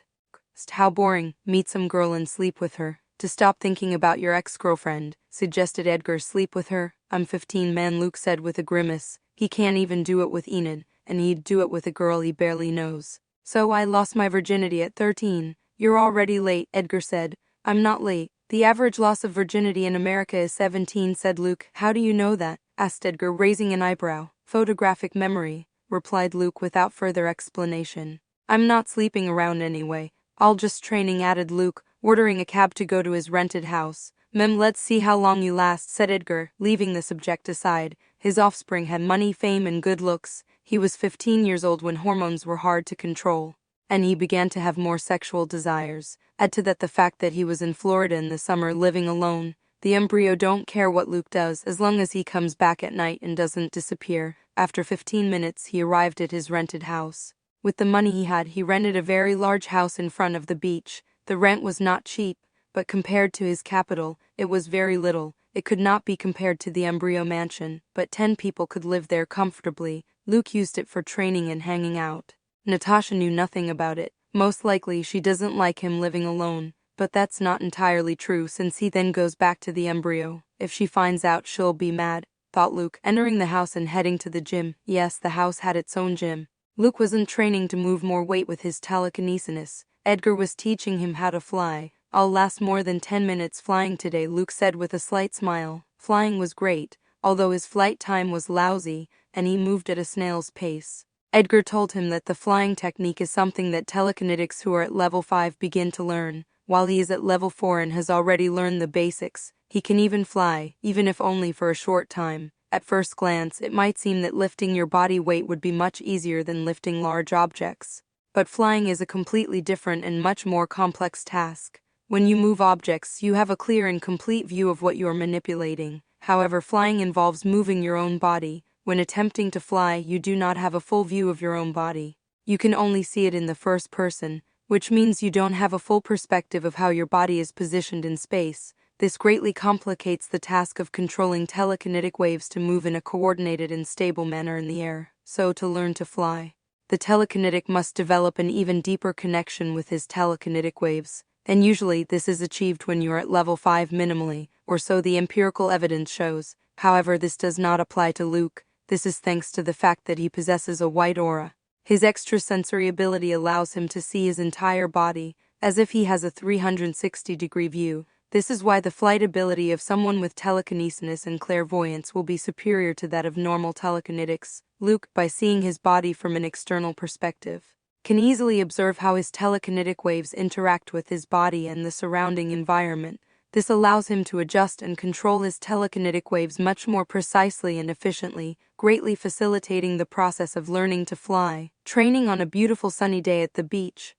Edgar sighed internally. Although he liked Luke's dedication to training and exterminating the Spellmans at times, he was very extreme. He supposed this was because Luke broke up with Enid and had 2 friends who were far away. You won't fly today, you're already moving too fast. I'll teach you a new technique, Edgar said, catching Luke's attention. What is it? Go on, say it, said Luke in a rush. Although he didn't like to admit it, he was becoming a training nut. Psychic barrier, replied Edgar. Oh, I finally have the level to learn it, said Luke with a smile. His day was only getting better. He had long ago asked Edgar to teach him how to create a barrier to defend against attacks, a shield. like Protega from Harry Potter. According to Edgar, it was an advanced technique that he couldn't learn yet. Yes, said Edgar, going on to explain the theory of the psychic barrier. Go on, give it a try, said Edgar, finishing his explanation. It was shorter and less complex than Luke thought it would be, but he didn't say anything. Luke concentrated, and within seconds a translucent barrier appeared in front of him. The barrier completely covered Luke. It was a 4x frame. Just that, thought Luke in confusion. He reached out his arm and touched the barrier. It was as solid as a wall. Congratulations on your first barrier. Now try to change the shape, make it cover your body completely. Like a half circle and like that. Bye, said Edgar. Wait a minute, said Luke, stopping Edgar. What's wrong? Asked Edgar. You had told me that creating a simple barrier was difficult. But it's not, said Luke, looking at his barrier, which was still alive. Luke could feel it even if they shot him with a gun. The bullet wouldn't be able to break the barrier, even if they emptied the entire magazine. Did I say that? I don't remember. Bye, Edgar said, stepping into the collar quickly.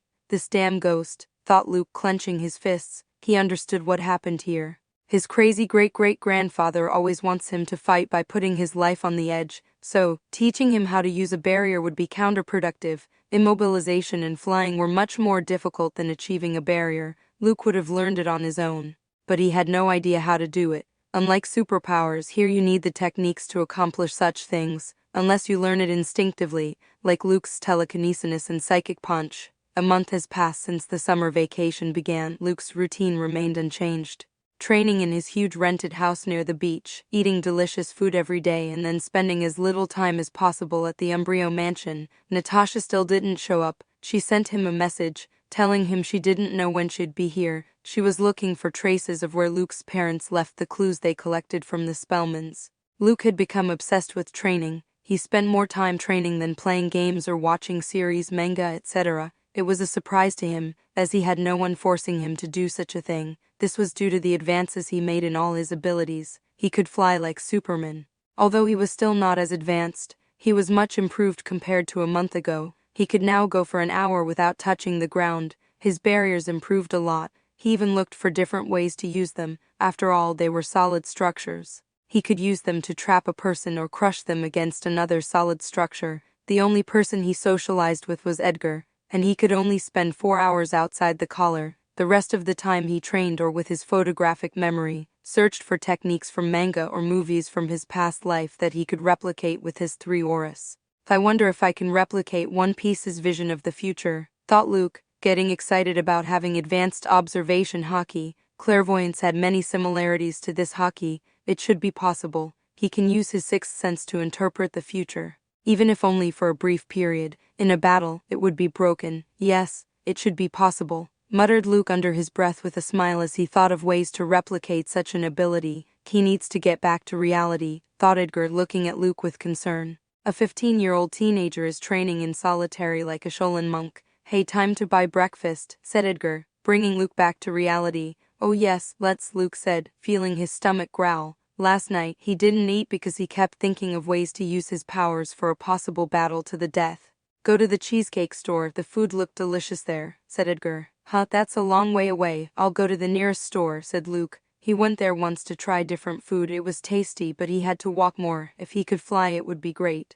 But he didn't want hundreds of normies watching and recording him. Luke was staying on Lido Key, an island off the coast of Sarasota. To get downtown, he has a 4-mile commute. Thanks to the fact that he bought a bike, he can do it in about 20 minutes. Otherwise, he would have to walk for more than an hour. Come on, get some exercise. The food is worth it, Edgar said, continuing to convince Luke to go there. Fine, I'll go, Luke said. Che, you can't even eat, he muttered, annoyed as he walked out of the house. Step 1 complete.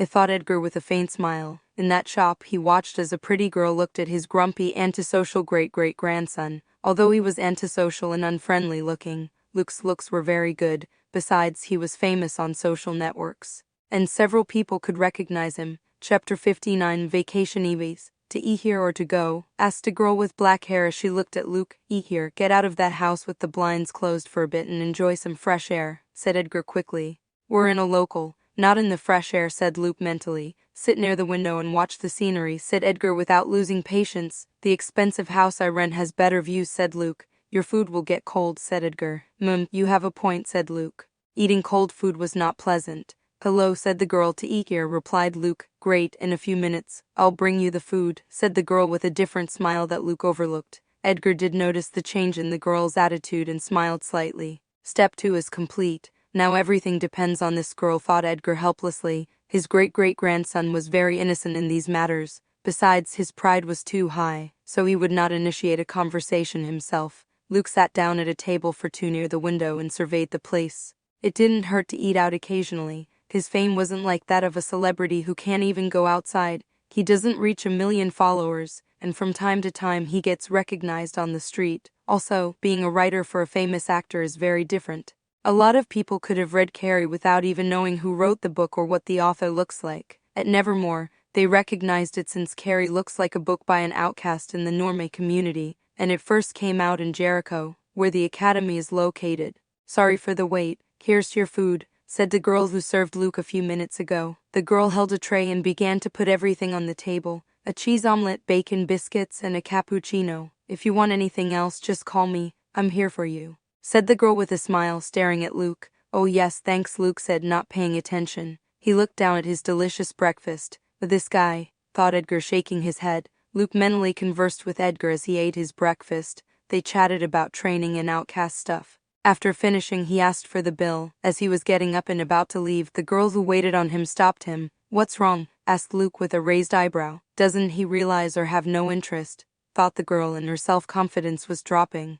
The whole time she was attending to Luke, she made subtle comments, but ones that showed interest. She considered herself pretty, and at her high school she was popular. "I was wondering if you would like to grab a drink," said the girl. "I already had my cappuccino," said Luke with a strange look on his face. "That's not what I mean. I mean, have a drink with me," said the girl, looking at Luke strangely. "She's asking you out," said Edgar with a blank look in his eyes. "So, was that it? Being cooped up in that house talking to a crazy ghost for so long is taking its toll on me," thought Luke, feeling like an idiot. Luke took a closer look at the girl. She had sky-blue eyes like him, but her hair was black and her skin was pale, which made her light eyes stand out. She looked about his age or a little older. Her hair was shoulder length, and she had beautiful features. Being asked out by a girl like that boosted his ego even more. However, the idea of spending too much time in the sunshine on a hot summer day didn't seem very tempting to Luke. He preferred to stay in his luxurious house with air conditioning and many other amenities. "If you want, you can come to my house," Luke suggested without realizing what this implied. "Your house? I don't know," said the girl hesitantly. That was going too fast. She wasn't that easy. "My house is on Lido Key. We can do everything there. I have a private beach. Movie theater," said Luke as he began to list all the luxuries that the house he rented had. The girl opened her mouth, slightly surprised that Luke was living in Lido Key, a luxurious and exclusive area. Why is he coming here for breakfast? The girl thought doubtfully. Lido Key had a shopping district with high-end restaurants. Instead, Luke was eating at the Cheesecake, a run-of-the-mill restaurant in downtown Sarasota. "Okay, I'll go. My name is Emily." "Nice to meet you, Luke." "Nice to meet you. Can I go with some friends?" "These days, it's dangerous to go to strangers' houses for the first time," Emily said. She's not as much of an idiot as I thought Luke, having a better opinion of Emily. "How many are there?" he asked. "4 with me." "5, replied Emily. "Fine," replied Luke after a few seconds. He was only doing it because he found Emily attractive. Maybe he needed some more social time on this vacation and not be cooped up training like a nutcase. Luke slipped Emily his number, and they decided to work things out over there since the girl was still working. He went home and resumed his routine. Saturday came. That meant his date with Emily, or well, his meeting with the girl and her group of friends, since Luke didn't want to have a date in the sunshine. "Coming," Luke said, walking down the stairs and heading for the door. He opened the door and saw a group of 5 people. In the middle was Emily, who was wearing a tight black sleeveless top that highlighted her figure, especially 2 things Luke almost unconsciously averted his gaze at. Then she was wearing a tight, high-waisted short that showed off her waist and elongated her legs. Finally, some sandals and some accessories like earrings and bracelets. Seeing the sexy normie in front of him, Luke felt it was a good idea to invite her into his home. Besides Emily, there were 2 girls and 2 guys. It was an odd group. Emily looked like the typical, most popular girl in school. The others, on the other hand, seemed normal and a little nerdy. "I told you it was him," whispered a short boy, nudging Emily. Yeah, no doubt about it," said in a low tone a girl with short brown hair. "Shut up," muttered Emily. And then she looked at Luke with a smile. "Hi, Luke. These are my friends, Bethany, Jack, Penny, and Leonard," said Emily, introducing everyone quickly. "Hi. Come on in," said Luke, and they all walked in. "Whoa. This house is big, said Leonard, dumbfounded, looking at the luxurious house. You weren't lying about living on Lido Key, commented Emily. You didn't believe me, asked Luke with a slight smile. Don't blame me. It was hard to believe that a guy who eats breakfast at Cheesecake is living in an apartment with a private beach on Lido Key, said Emily, playfully bumping her shoulder into Luke's. If you had recognized it was Luke Poe, you would have believed him, said Leonard, and Luke raised an eyebrow. Oh, did you read Carrie? Asked Luke. Yes, we brought it for you to sign, said everyone except Emily, pulling Carrie out of their backpacks. Sure, gladly, said Luke, taking the books and reaching for a pen. It was weird to find 4 fans together. It seemed Emily's friends were better than he had first thought. I also didn't imagine that the person I was talking to was a famous writer, Emily said with a strange expression. She only invited Luke because she thought he was cute. She didn't know he was a writer. You would have known him if you continued to read books that others consider nerdy, Jack commented, and the others nodded. There you go with that again, muttered Emily, dropping the subject. Time passed. Luke and his new friends spent time in the luxurious house. To his surprise, Emily's friends had many things in common with him: video games, anime, manga, fiction novels, pop culture, etc. They were all nerds. Except for Emily, Luke realized that she was friends with Bethany, Leonard, and the others because they were childhood friends. Only Emily, because of her beauty, went the way of the popular, but she was still in touch with her old friends, thanks to this. It was a very fun afternoon. They played video games on the huge 65-inch TV, watched Star Wars Episode I in the private movie theater, and then went to the private beach. I didn't think you'd like Star Wars and playing video games, Emily said with a slight smile. She was sitting on the sand looking out at the beautiful sea with crystal clear water. Next to her was Luke. The others were playing in the sea. Disappointed? Asked Luke, looking at Emily, who was wearing a bikini, as Luke had told her there was a beach. She had come prepared like the others. No, I was just a little surprised. I'm used to it because of my friends, replied Emily, looking at Luke and lowering her gaze a little towards Luke's bare torso. Luke had a toned torso, visible abs, and muscular defined arms. This is due to all the training he's done since meeting Natasha a year ago. His outcast metabolism makes getting muscle much easier compared to a normie. In other words, his genetics are much better, and even though he's 15, he fits the Netflix teen stereotype.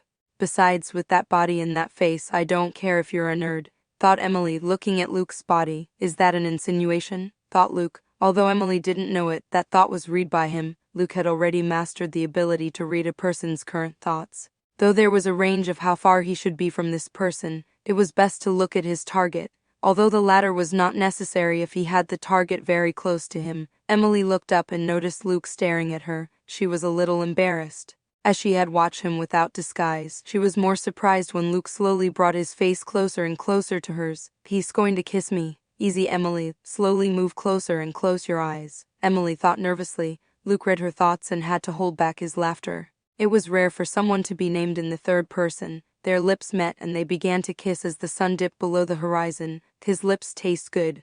I'd like to touch his tongue, Emily thought as she kissed Luke more passionately. Well, if that's what you want, thought Luke, starting a French kiss. Reading minds had its advantages in these things, besides battles to the death. After a few minutes they both broke apart. For a first kiss it was quite long and racy as they used their tongues, unromantic compared to Luke's first moonlight kiss he had with Enid. But hey, he knew his relationship with Emily was fleeting. After the passionate kiss they returned to the house. Since it was getting dark, they had to go back to their homes. Hey Luke, can we stay in tonight? Asked Jack casually. He usually doesn't get along with boys his age, since he's a nerd and the target of bullies, but with Luke he'd had a great time. Besides, the house had plenty of rooms. Spending the night here should be great. Emily and the others looked over to Luke, who was pouring himself a glass of orange juice on the rocks. Well done, Jack. I hope he says yes, thought Emily. This time her thoughts were not read by Luke, as he was paying attention not to spill his glass. Yeah, why not, replied Luke, looking sideways at Emily. Great. We get to see Star Wars Episode I, Attack of the Clones, exclaimed Leonard excitedly. We can finish watching all the movies, suggested Jack with a smile. You've seen those movies dozens of times already, said Emily, shaking her head. You girls are staying, asked Jack, looking at the girls, who nodded instantly. I'll text Veronica that I'm not going today, thought Luke. Chapter 60, End of the Vacations. Luke opened his eyes slowly. The sun's rays were streaming through the curtains in his room, illuminating his face a little. What time is it? Thought Luke. Looking around he noticed a black hair resting on his chest. Oh yeah, we did it, thought Luke, remembering the night before. He lost his virginity to Emily, a hot girl he barely knew. He didn't even know her last name. Who knew that before he had his first time? He murdered a person. It wasn't as pleasurable an experience as he imagined, but it wasn't bad either. He was more nervous than when he fought Sabrina Spellman to the death. Murmured Emily, opening her eyes and noticing that she was sleeping on Luke's bare chest. You've got some nice pecs, commented Emily with a slight smile as she touched them. Thanks, I guess, said Luke, getting up from the bed and pushing Emily away, who puffed out her cheeks, annoyed at being ignored. Don't ignore me, Emily said, hugging Luke from behind. I had a good time last night. For your first time, you did really well. You have talent, she added with a giggle. Tell me something I don't know, Luke thought without saying anything. He didn't really like people violating his personal space. He had met Emily a day ago. He only let her hug him because he felt her breasts against his back, and it was a nice feeling. How did you know it was my first time? Asked Luke, a little curious. He hadn't told Emily. I could tell by your nervous expression, different from the confident expression you showed all day yesterday. Emily replied, starting to kiss Luke's neck. Do you want to do it again? She's more daring since we had our first kiss, thought Luke with a strange expression on his face. Just then someone knocked twice on the bedroom door. Are you awake? There's nothing to eat. We need you to open the door for us so we can go buy something. Wait a minute, Emily said, raising her voice, annoyed at being interrupted. They both got dressed and left the room. Bethany, Leonard, and the others were already awake and looked with slight smiles at Emily. I'm going to go to the bathroom. Wait for me for a minute, said Luke, who wanted to brush his face and teeth. So, congratulations on doing it with Carrie's writer, said Bethany, approaching Emily. I didn't know you were into minors, commented Jack in a teasing tone. Minors? What are you talking about? Asked Emily, confused. You should read Luke Poe's Wikipedia on Google. He's 15, he turned less than 2 months ago, replied Leonard. 15 years old, repeated Emily in surprise. No way. He doesn't look 15 at all. His height, his hot muscles, even his personality, muttered Emily. Stop rambling, said Penny. Well, we're both minors. It only took him 2 years. It's no big deal, said Emily. That's for now. In less than a month you'll be 18. It will be an illegal relationship in the eyes of the law. Leonard said, and the others nodded. They just wanted to annoy their friend. Luke came back from the bathroom and had breakfast with Emily and the others. After that he told them he had things to do, training that is. He could be with them longer, but he wanted his personal space. Summer vacation flew by. Luke's summer was more fun than he had thought it would be. Even though he spent the whole summer with the embryo, he barely saw them. Natasha came back, but Luke was able to convince her that he didn't need to be with them all the time as if he were in jail.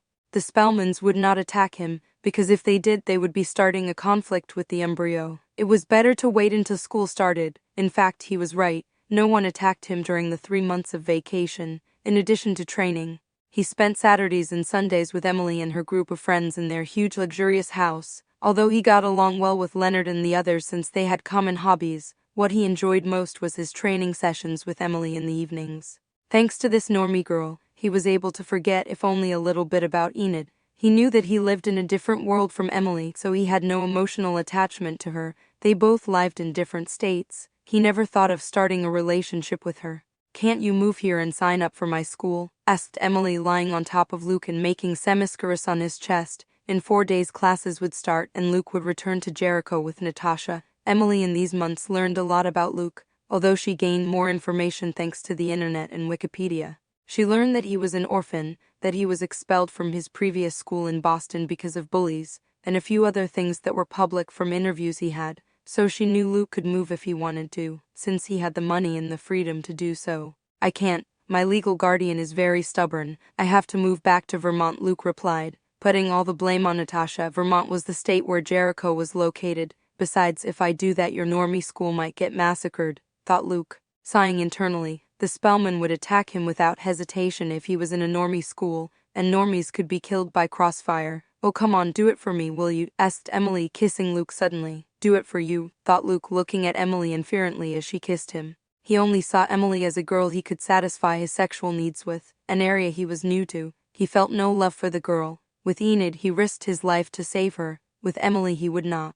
On the other hand, Luke realizes that Emily is attracted to him because of his looks and money. She used his huge house with a jacuzzi, private beach, movie theater, and many more luxuries. Luke bought Emily luxurious clothes on her birthday, which was recently, and noticed that she loved them. The power of money. He didn't blame her. They both used each other, if you could say that in a way. And they also got along well. No is no, replied Luke, ending the kiss and giving no more room for discussion. You're bad, said Emily, dissatisfied. At this time she noticed Luke's indifference, but that made her like him more. What are we? Asked Emily after a few seconds of silence. How? Asked Luke, not understanding the question. You and me, what are we? Organisms made up of cells, tissues, organs, and systems that work together to keep us alive, replied Luke. What's? Asked Emily, puzzled. That's not what I mean. What is our relationship? Asked Emily. I knew this would happen. I shouldn't have gotten together with her this past weekend, thought Luke. His biological desires had won out over his rationality. Somehow Luke managed to take the conversation somewhere else and said goodbye to Emily, saying they would talk by video call and message. There was a reason for the internet. The vacation was over. Luke returned to Vermont with Natasha. The trip was shorter since they went by plane. Then they took a bus to Jericho and returned to their apartment. Tomorrow he would start classes at Nevermore.